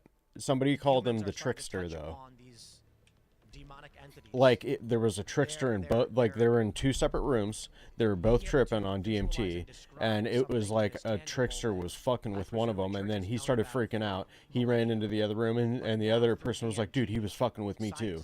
And that's where it's like, it gives you goosebumps because you think about it. It's like, what is going on?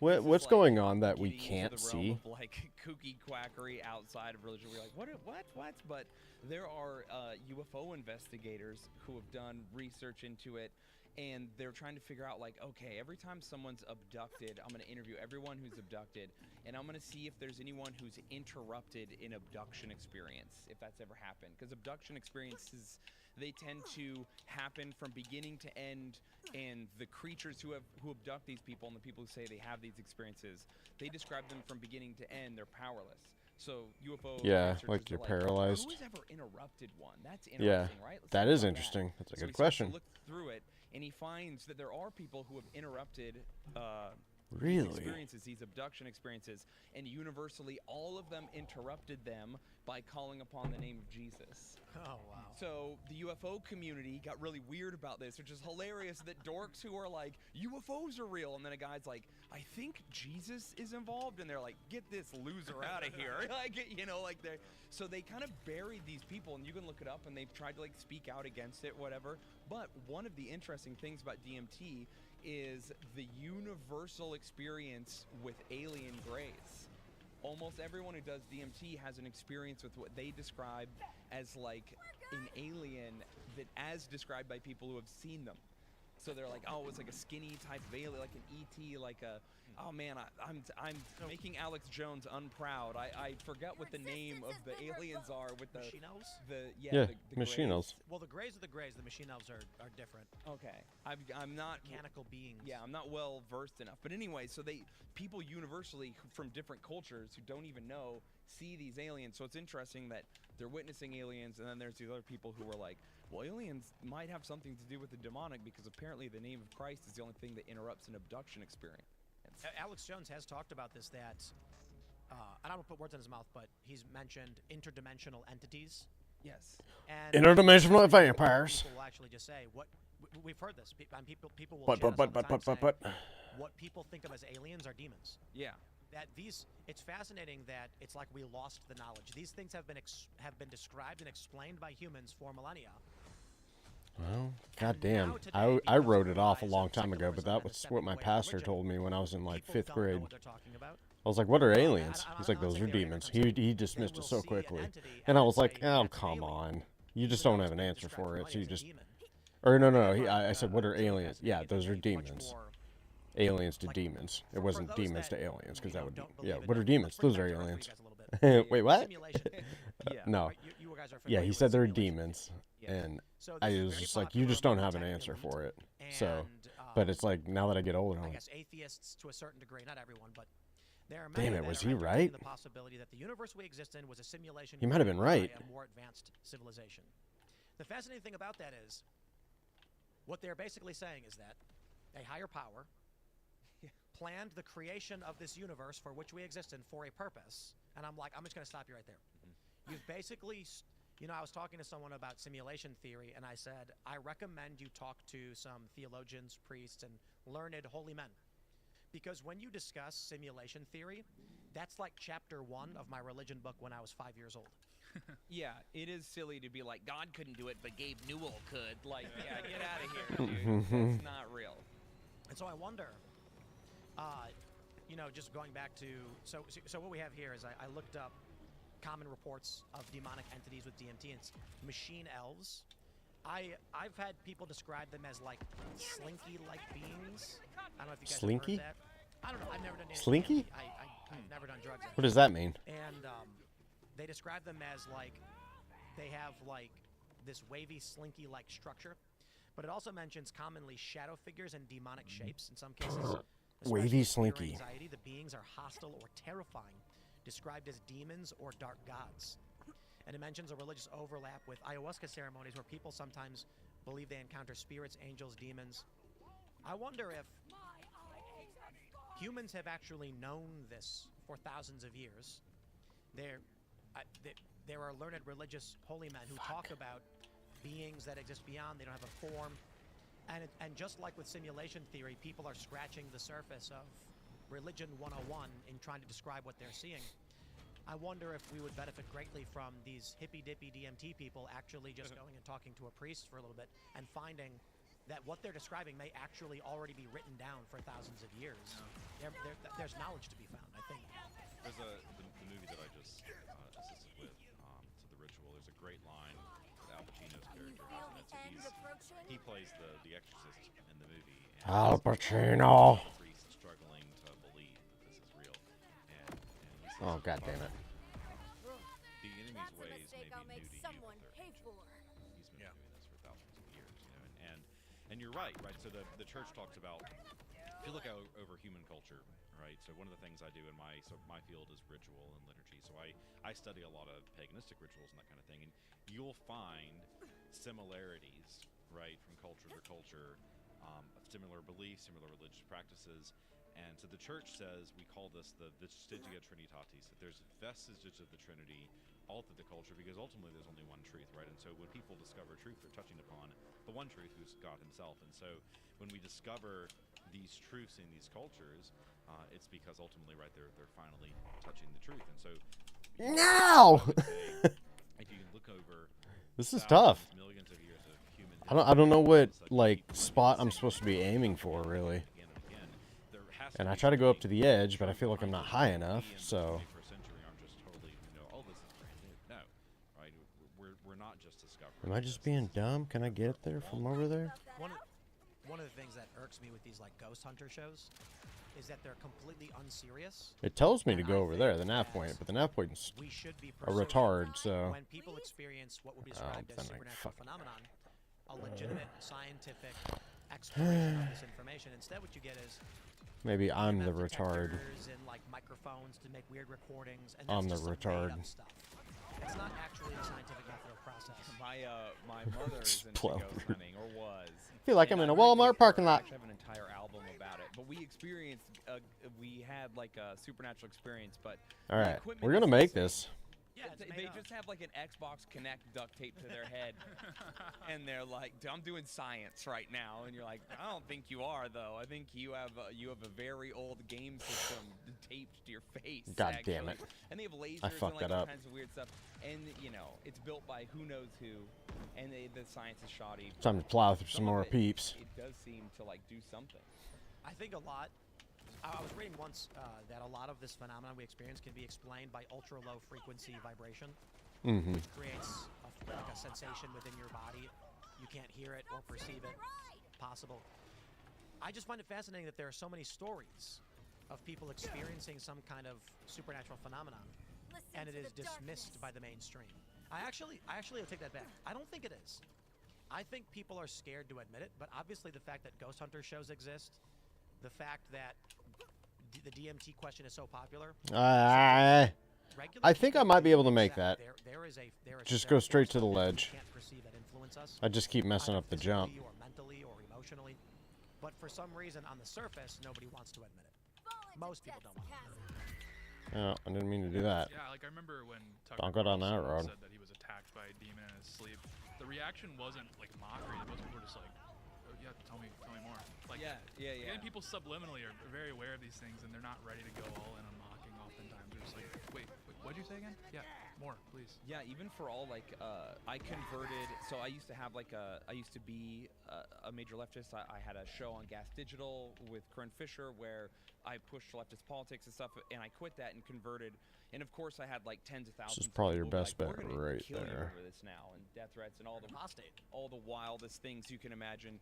But over the course of time, when I would tell people I was religious, I would expect a lot of pushback from like, you know, the strange. How did I do that? My religion. Like Those are one or the two parts jumps that ago, people I are actually most almost made it, but I messed up the jump. When I tell people like, "Oh yeah, dude, spiritual warfare, I feel like I'm going through it," like regular people will be like, should I throw some sage down? Like they think that they're like, people are like, yeah, to be Christian is weird and bad, but attacked by demons, yeah, I get that. You're like, what? Yeah. So we live in like this very spiritual society that's trying to like discern this thing we all intuitively know is true, but they've totally thrown off the tradition that got us to where we are in this spiritual world. That's like what I'm saying with the simulation theory stuff. We were having a discussion with someone about this, and I'm just like, you're describing the first thing they taught us in religion class when I was a little kid.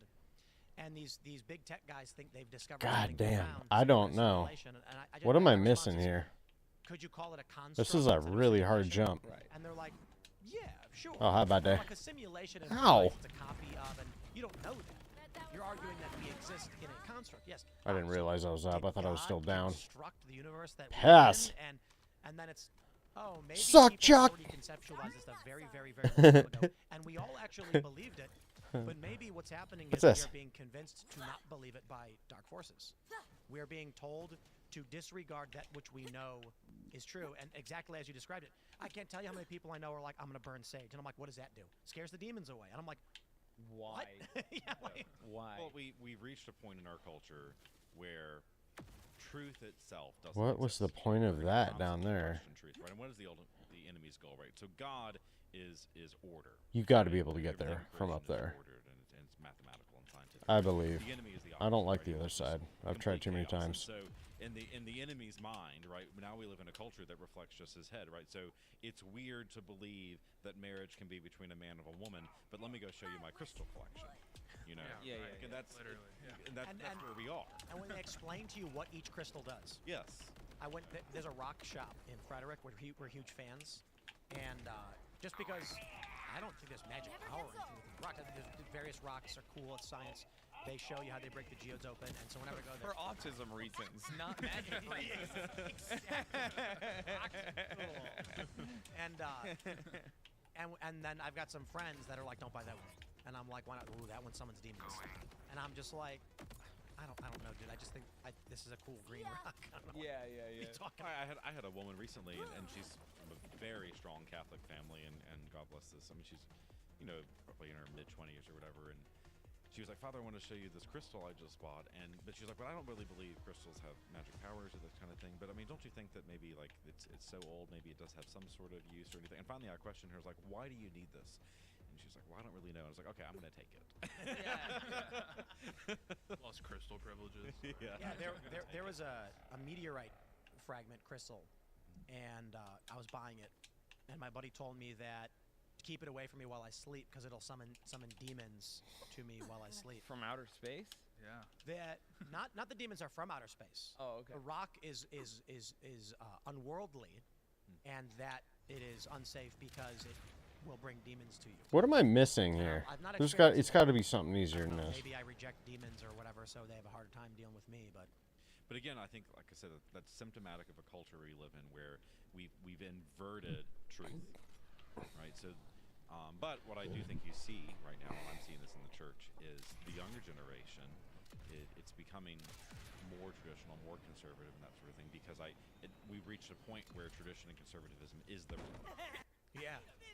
It's a weird pendulum swing. We redefined love, which is like the main symptom of most of society's ills, whereas love is to will the good of the other. And to will the good of the other means not to tolerate them and their evil, or to lie to them, or to allow them to fall into disrepair. It means to do difficult things. To love someone is to will their good, not necessarily to be nice to them. Barely. We've redefined love as to tolerate and be nice to, and accept no matter what. I guess we took unconditional love and really ran with it. Where is it? We're humans, and things are very conditional for us. No, Benedict XVI has this great line where he says, "There is no love without truth." Yes.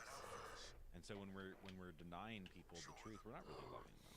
You know, we're allowing them to persist in their error. Exactly. Which ultimately leads to their downfall. So I asked ChatGPT, does every culture believe in some kind of possession? Yes.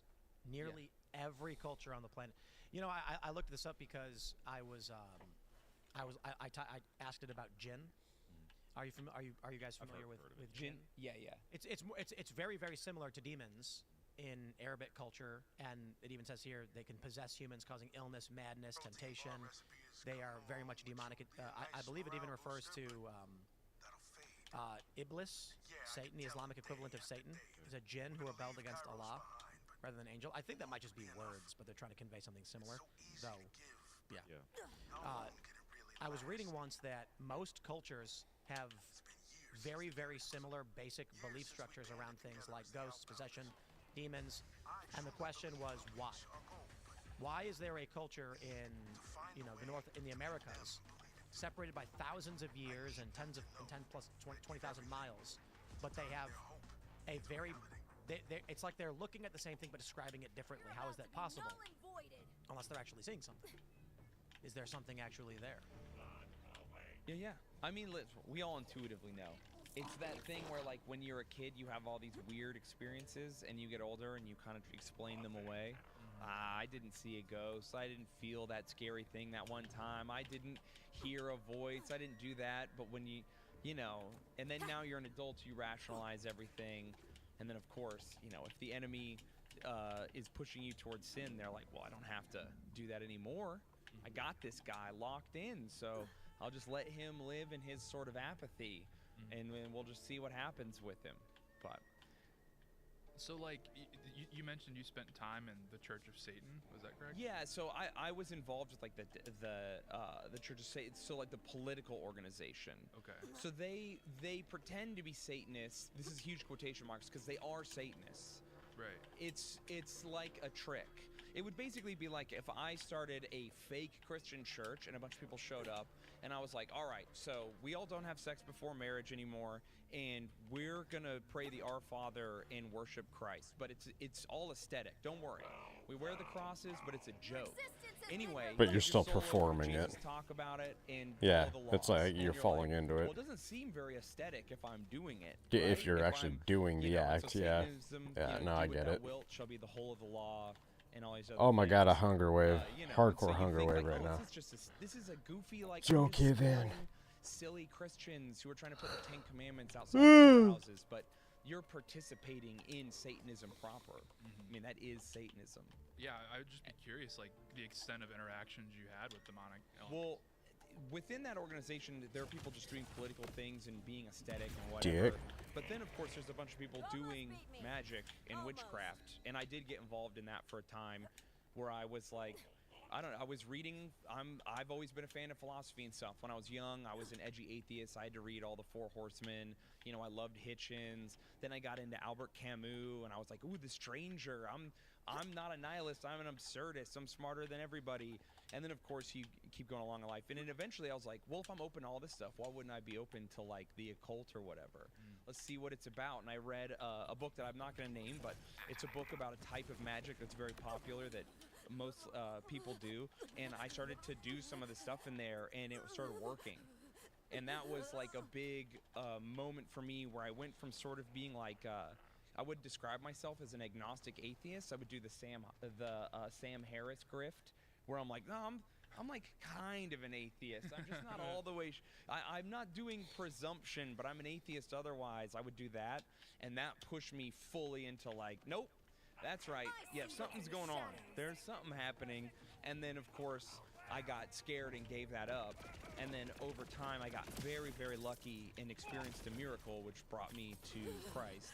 But like in that time, I mean, I experienced lots of terrifying things, and I experienced, you know, that stuff works, and you have to pay like a severe and intense price for it too. Starting to see it. Christ is the way. Intentionally try to invoke demons. Yes. People live a peaceful and content life when there is Christ. How does this work? There's the people who exploit it and use it for the wrong reasons, but you can tell the people who truly believe are actually, they are at peace. Their soul is at peace, and they're typically good people. People still have flaws, but you can't chalk that up to all of it being the religion. There are times you can.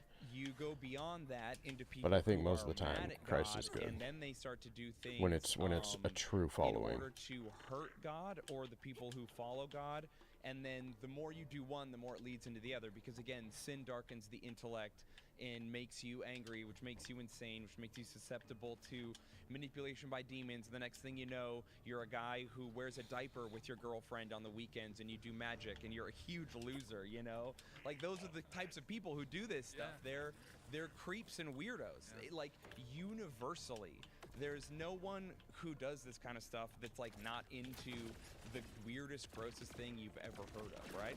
And so, basically, they do get so into it that then they begin to be obsessed with power.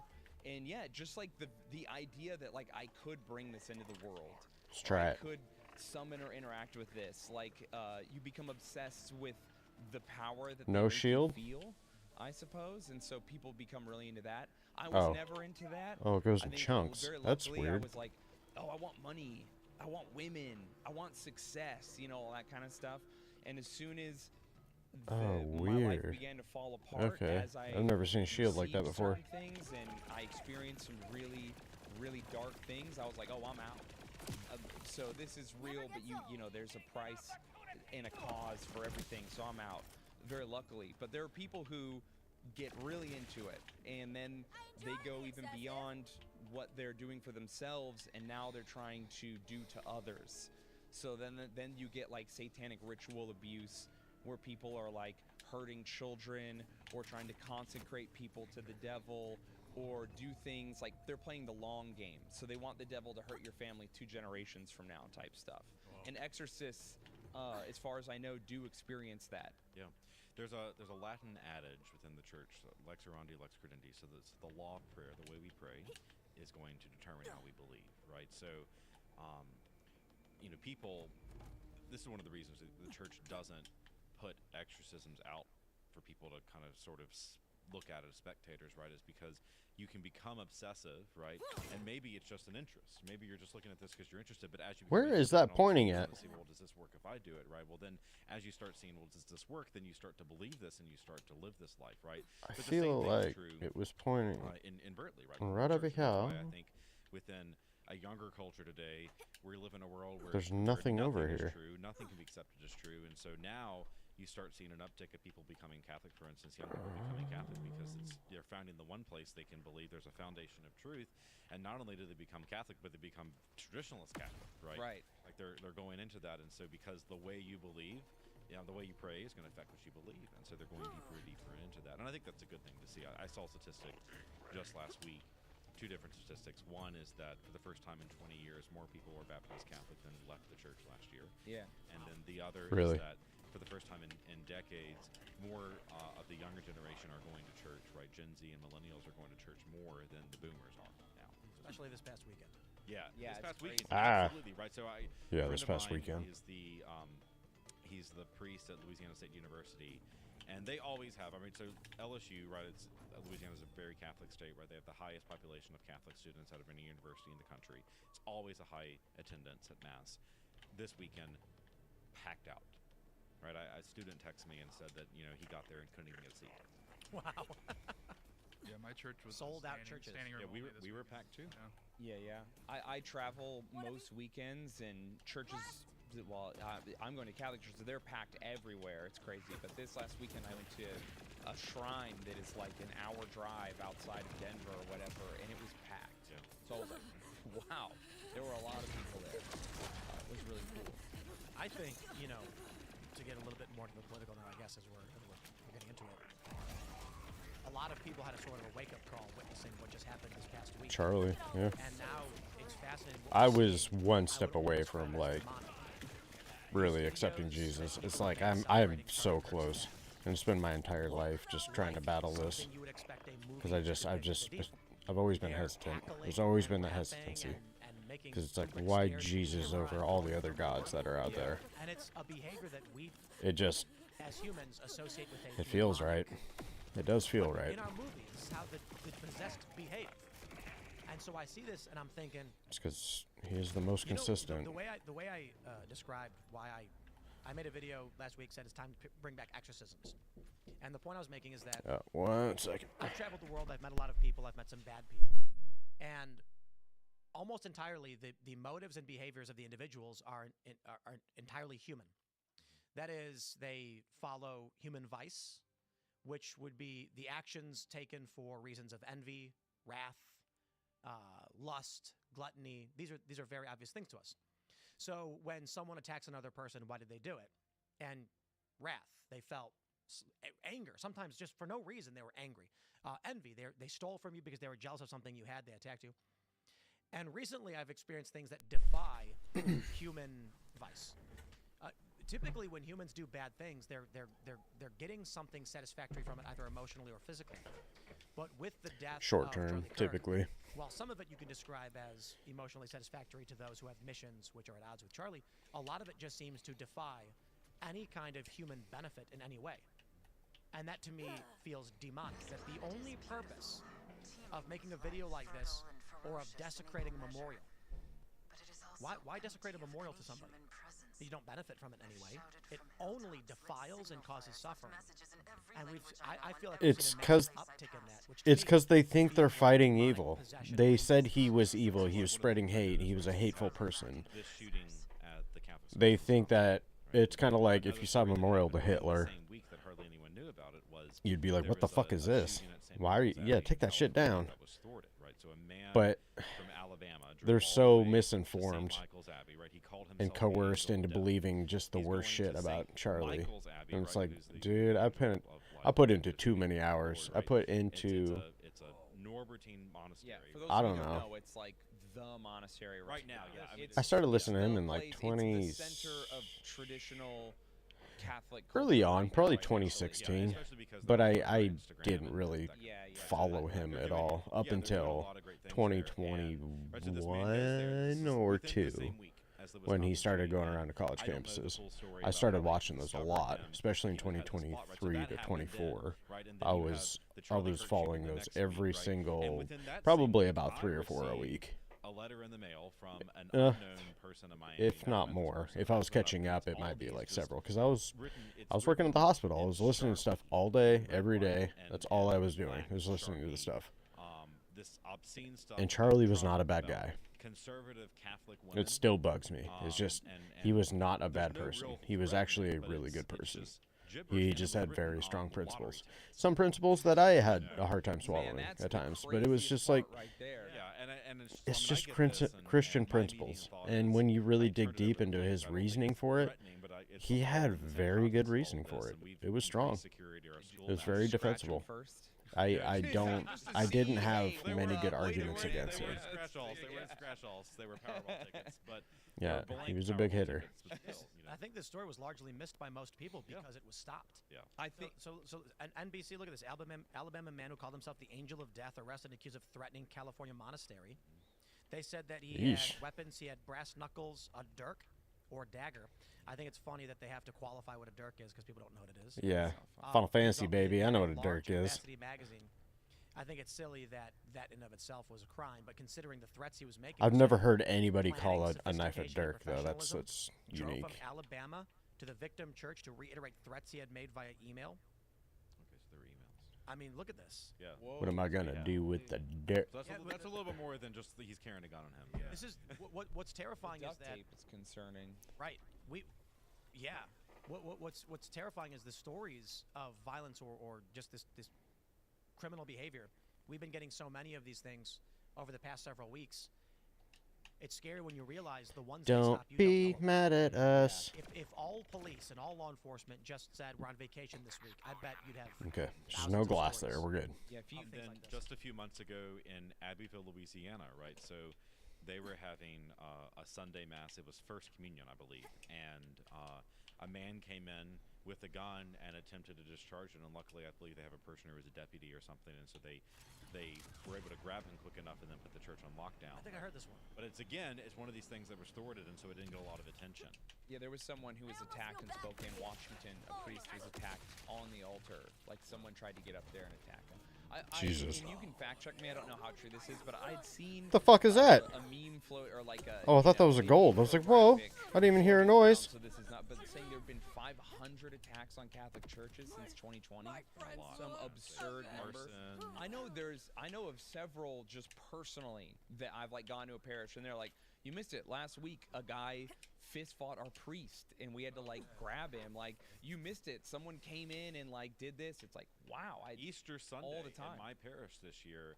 So I have two different churches, and so on Sunday morning I go to 8 a.m. at one church and then come back to the Basilica for 10 a.m. And when I got back for the 10 a.m. Mass for Easter Sunday morning, someone had come in and taking the flowers off the altar and hurled them across the church. Right, it's wild to see these things happening. Yeah, I went to this church in Queens. It was like a neighborhood where there was a lot of disturbed people, and every Sunday without fail, someone would come in, try to fist fight like the pastor, try to fist fight a dean.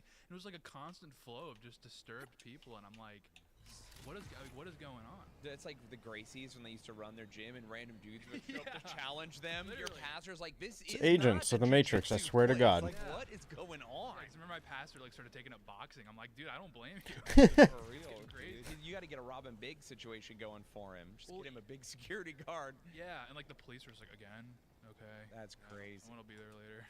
It's like, dude. But I'm glad that, for instance, the Michigan shooting and the Minnesota shooting and the California shooting that was thwarted, both are being investigated by the FBI as a Catholic hate crime. I don't think that would have happened in the previous administration. Yeah, that's very rare. Yeah, I was.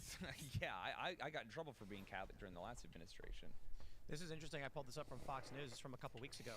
Attacks on U.S. churches have risen significantly since 2021. Report finds 1,384 hostile incidents targeting churches from 2018 to 2024, with more than 1,000? 2 years. Good lord. Dang, that's an uptick, and then go. Okay, I was thinking maybe like the maybe demonic 100. Presence in society narrative there.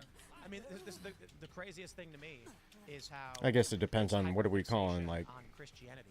it's like what, It's almost just a disturbance. I mean, there's tons of People things just acting in the out, or mainstream people that actually, crazy like, people could target. But it physically seems fighting like and stuff. often the political movements are targeting Christian values. You can take a look at. I mean, I'll just keep it vague for the purpose of not being overtly political. The left in this country seems to object wholly to Christian values and give a pass to other horrible Yeah, values or Islam. structures. Yeah. They will. Or religious structures. That What is it? say they're close to Queers for Christian Islam? values, It's like- but are not. Right. Right. What? With Kirk, like what problems? Have you read the book? What they're drilling down on is they're drilling down on beliefs that are widely held by Christians in the United States, which is like Yeah, it's like chickens for KFC. I've heard that a few gay times. marriage. Like these things are very conventional and biblical beliefs. Yeah. And that's It's like specific you hate Western culture so much that you're willing to just defend something that's against Western culture, but also completely against you as well. Harrison, who's the kicker for Like, the Chiefs, right? they He's throw the- you off buildings in their country for being what you are. And I did tell him, I was like, maybe you should have said all of these at a commencement. But you somehow hate Christians more. When Christians, don't get me wrong, a lot of judgment from Christians, but those are just people. That's not coming from Christianity. That's where I had a misunderstanding for a long time. I hated Christianity. His address on Twitter. You know, Yeah. And it's like, ridiculous. nah, I think I just Wild hate to people. imagine that being on the other foot in any way, shape, or People are form. awful. That if someone from another faith was like, remember to live out the values of your faith, women were doing arranged marriage, you know, or whatever, people would be like, yeah, that's their culture. Make But sure it, you go and wear your burqa today. yeah, yeah. That way it doesn't happen. But when he does it as a Catholic university and gets like what, a standing ovation or whatever at the end, people are like, well, you see all the women clapping? That was evil, clearly. Like, and then they go after him. You're like, he's at a Catholic college saying Catholic things to Catholic people. Yeah. You're out of your mind. Well, Stephen Go on, I missed it again. Example of this years ago, where with this baker in Colorado, they went and they said, "Bake me the cake with this message." He refused. He got sued. They came after him. They sued him several times, and I believe it was Crowder. He went to Dearborn, Michigan. I could be getting the story wrong, but he went to a heavily Muslim area and asked Muslim bakeries to make cakes for a gay marriage and a gay wedding, and they refused. No one cared. Yeah. No liberal organizations. Yeah, I'm not surprised. They were Yeah. totally fine with it. Yeah, they don't give a shit. They don't have principles. They don't actually have principles. They just go along with narratives, and then they virtue signal so loud because they don't have principles. They have to virtue signal that loud because it's like they have to just shout to what they are morally bankrupt in. Through Rome and like, but this is so funny, but. And yeah, they think it's attached to colonization or whatever that means. Despite Islam also being a colonial. Despite all cultures having a colonial history. The Lakota Indians, the Comanche, the Apache, like the Aztecs. No one ever complains about how the Pacific Islanders colonized all these islands. Yeah. It's silly. Every single culture has been colonized by another culture, but we are somehow uniquely evil because of our position in history and the fact that we did the Industrial Revolution. I guess, I don't know. I think they just want to destroy us. Yeah. That's why they will defend. You know, everything they claim that they're opposed to can be seen in other cultures they don't care about, even here in the United States. Yeah. It's just the United States. Christianity is the bedrock of Western civilization, specifically the United States, and so it's like, of course, these people fundamentally. Yeah, the only thing that they really hold consistent in is their hatred for Western culture. That's the only thing that they really remain consistent in. Not just vitriol, but like they have a personal grudge against Christianity because they feel like it's in direct opposition to every single thing they stand for. Well, if you feel abandoned by your father, you know, you would also, I mean, and as a young man who grew up without a father and made all the mistakes young men without fathers make, I also was an atheist who was mad. Why would you let this happen to me? I didn't have a father to look to. I mean, you know, and that's the number of. And again, this might be something I'm being wrong, but I've heard from priests and even other Protestant pastors and stuff, the number one indicator of if a child is going to grow up and be a healthy, normal Christian adult is if they get to see their father be devout. That's it. Not their mother, not their cousins, not anyone else, not even their priest. It's seeing your father submit himself to God. There's a statistic I saw recently. It was actually done by the Southern Baptist Convention. They did the study, but it was if a child is the one to recommend the family go to church, 3% of the families will go. If it's a mother, 17% of families. If the father recommends, 98% of families. Wow. That's the effect of fatherhood, and so we are experiencing a crisis. There might be something to that, though, if I'm going to play devil's advocate, because it's like it's a little bit something more dominating about the dad being like, "We're fucking going, get your shit." And there's a really interesting one where he is challenged on whether or not this country was a Christian nation, and we've had this debate many times. And we hear from liberals. Dad, I don't want to go. saying I don't give a fucking shit. intentionally did not put in the You're Constitution worshiping because it was God not meant to today. be a Christian nation. Today is the But what they're Lord's omitting from day. this is Now the get reason your why shit. The founding documents at the federal level omit religion was because the states had slightly different takes on it. And so the federal government was saying, we're not going to force Catholic Maryland to agree with Protestant Massachusetts. Yeah. And so the federal government was stepping back. But the states themselves, just so I pulled this up. Chicken pot required powin', belief in I'm God not or scared. Christianity. Massachusetts required officials to declare a belief in Christianity. North Carolina barred anyone who denied the truth of the Protestant religion. Pennsylvania required a belief in God and the divine inspiration of the Old and Oh! South Carolina required belief in Protestant religion. Virginia did not. And Virginia guaranteed freedom of religion with no religious test. New York guaranteed free exercise, but still assumed general belief in God as a cultural norm without a legal requirement. Chisel Rhode Island pot powin', religion I'm was not on religious freedom and had no test. a Karen. Many of the states explicitly have in their might constitutions be. Christianity. I'll add to that. I mentioned this in the car right over. I believe in the state of Connecticut, it's technically still part of the state constitution that a Catholic. The log? Where the log? The in the American freedom of religion. Throw it on the isn't fire. freedom to just be like whatever, like oh I'm worshiping or I'm edgy or whatever. It's freedom to choose your denomination of Christianity without being brutally murdered. Like What's what going on? in Europe? So Quakers, you know, Lutherans, the Anglicans, and Catholics were like, all right. And they were doing the meme that we're doing now. We are at war, but not with each other. Let's get these colonies going. Listen, you guys go up there. We're weird about Catholic, and then of course we name it Maryland. We're not beating the allegations there. That we it's just that poke everyone in the eye like we're mama's boys. But They did amend a lot of their state constitutions. Don't get me wrong. But at the founding, they say this wasn't a Christian nation. It's like, well, most of the states were explicitly. We mentioned God in the Constitution 4 times. That's not nothing. 4 times in your declaration. I greened out this area. The motto. Or the Declaration of Independence. What is that though? But also, in as far as Christianity goes with all them. I'm curious. My train of thought. It's all good. I'm just I was going to read this from the North just Carolina totally just Constitution. bailing on what I was doing because I want to know what that. Being of God or the truth of the Protestant I want to know what that question mark is. of the Old or New Testaments shall be capable of holding office or place of trust or profit in the civil department within this state. And that is, they worded that very, very well to make sure. Who said the Constitution was written for a people who believe in God and would be? I feel like that's the one I was looking at the other day, and I just couldn't figure out what I was missing. But I bet you it's something on the ground. Oh, that didn't work. Just Catholics were barred from holding office. So actually more than just hit an elk. They were coming off the heels. Yep, it is this one. Okay, what? So it was more of a There's something political out movement here because they were terrified of like what happened to France and Spain. that I'm missing. And so like then the 19th century rolls around, and then we get used to Catholics. We're like, all right, you guys maybe drink a bit much, but you're on the team. All right, you can hold office. Yeah. But yeah, and then like you said, well, yeah, because I think it was Article 6 of the Constitution like bars religious tests for federal office, and that kind of just trickled down into the state constitution. And that also was like a part of the undesirableness of Irish and Italian immigrants. They're loyal to the Pope, yada yada yada. Yeah. So rowdy. Yeah.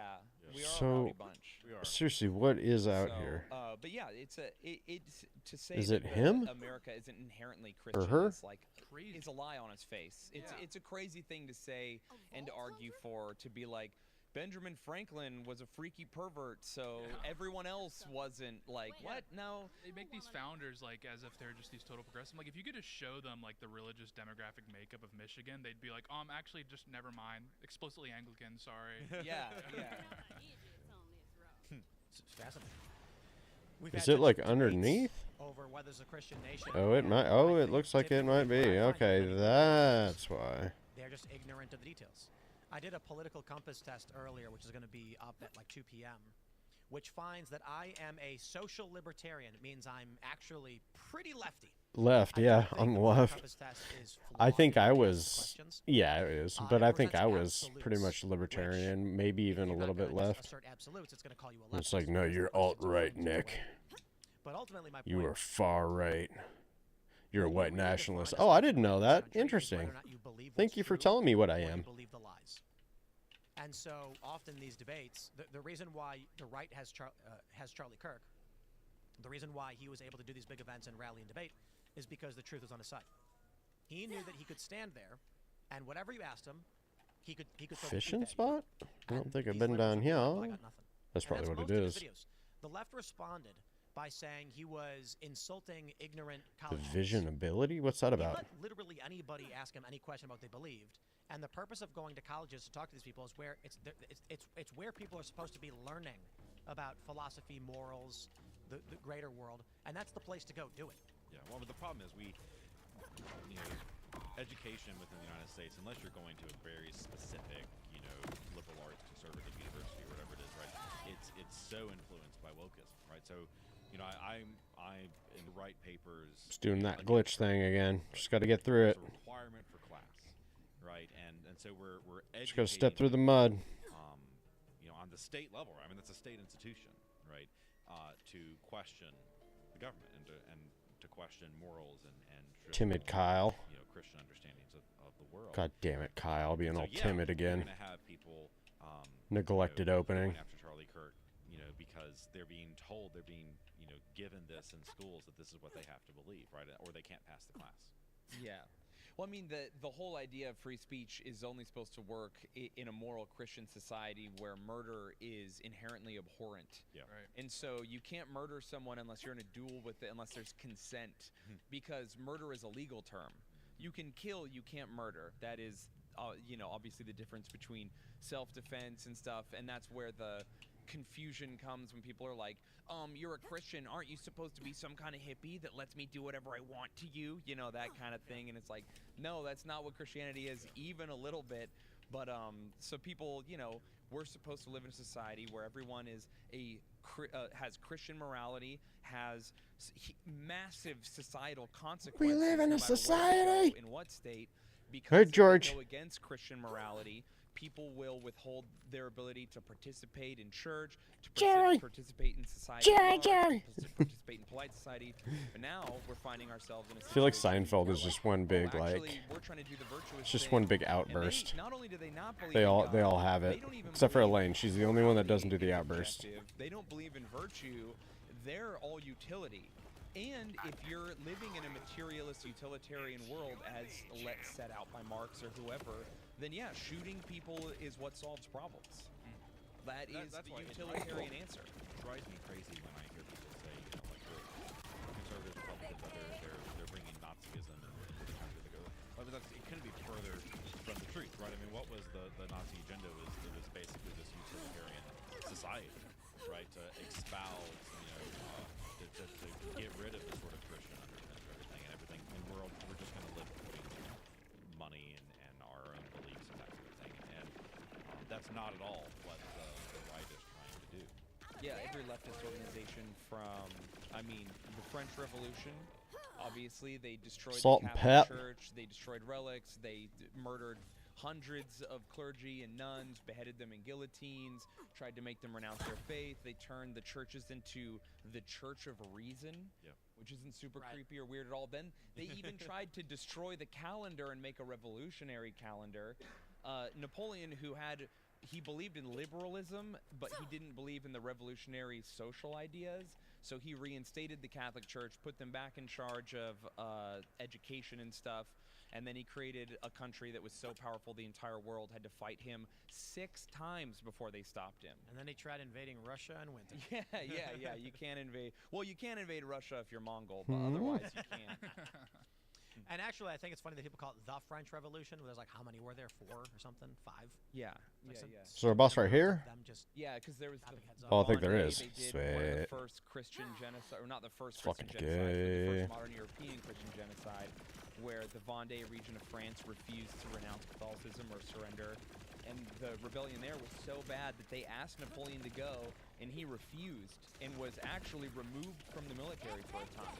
Almost ended his entire career because it was so disgusting what the revolution was doing to Bible-believing people in France. What time is it? Is my And boy then Nate on? like that Oh extended to no! I the gotta. Revolution, the Spanish Civil War. I'm out of What's the ammo. first thing the anarchists did? Let's dig up nuns' bodies. The grubs. and pose Get the with grubs. them. Let's sexually assault and murder people in the clergy. Let's destroy churches and relics and history, And of course, then they galvanize everyone against them. And then they have. I should have got more ammo. They can't even. They have to defend their own supply lines in their own territory. So, yeah, moral bankruptcy doesn't. We're help good. them win wars. They called it the Red. Oh no! Yeah, it was. I mean, Give it me was one. so bad that Give me Tolkien some. sided No? with the fascists in Spain. So, It's hoping for at that least says one goal. something. Come on. If your better choice is Franco, then Get that's outta pretty here. wild. Yeah. August saw. I'm just grabbing a random portion of the Spanish Civil War. 2,077 clerical victims. 2 months of civil war. 3,400 priests, monks, and nuns had been murdered. The same day of the fatal injury of Buenaventura Durruti, 52 prisoners were executed by anarchists, militiamen as reprisals. That's crazy. priesthood. Some of the Republican death squads were heavily staffed by members of the Soviet Union's secret police, the NKVD. According to Ronald Rodosh, the price the Republicans paid for Soviet aid was the very factor that led the Republic's eventual demise. In exchange for military aid, Stalin demanded Spaghettifying throwing knife? I like that. for the What is that? so-called democracies of post-war Eastern and Central Europe. Yeah, and then they, of course... I like the leftists singularity throwing began to knives. fight each Those other are some of my like favorites. they do. So The far, anyway, anarchists from what I've fighting seen. PUOM or whatever, POUM, I can't remember. That's who Orwell fought with. and then That last became one I was disillusioned using, with them and not a left. fan. And then, of course, Just like the, Orwell very I famously think it was talked Singularity about his Merv. experiences and how Nah, disillusioned he I'm became with fine on that. communism and everything, Not and a how he fan. stopped being a communist. And, of course, he became a democratic socialist. I can't remember. But anyway... 30,000 priests and monks is the total number of religious men killed. Yeah, it's insane. Wow. For And what? people think it may be bigger too because there were, people who, religious people who went to Spain to help, and then weren't documented and were murdered or whatever else. Crap. Didn't Orwell Time is very flying this famously morning. say while he was in Spain that the most Have to take a little voracious and breaky. terrifying of the Soviet agents were young women. Yes, And he was probably a like, good spot. the women were always the ones who were the most intense and the most willing to carry out pull the party line. And I'm like, man, 80%. I That's felt it- like it it is was true. almost 80 to 90% women celebrating Charlie's death. and Yeah. being insane, and it's The like, ones no, that are like that really tracks. rabid, That like, tracks yes, really he well. did. It's like a lot of them are When women. lose the It's ability mostly to women. nurture and to be kind and loving, even in the face It's of scary. like, hardship or frustration or whatever. That's when you know that's demonic, right? Yeah. That's the reverse of what a woman is. There's to this- cackle at someone's death. Mhm. There's this That's quote kind of what I from that's what I was saying 1984. too. It's like He's talking that's about out of a the woman's young women. He nature said, "We're to the most be bigoted that adherents of the party, the followers of slogan, the amateur spies, and joyous dozers out of over America." somebody's Yeah. cold-blooded murder. Yeah, It's that's Winston. that's protagonist of demonic that because movie. it's yeah, it's it's the opposite of a wild. Yeah. woman's nature to be Really nurturing. interesting how it like So, mirrors. anyway, what's I'll be going back on in our few minutes. society a bit. I'm gonna grab a few things, So, probably smoking a pancake, and yeah. What percentage of these? I mean, Got a it's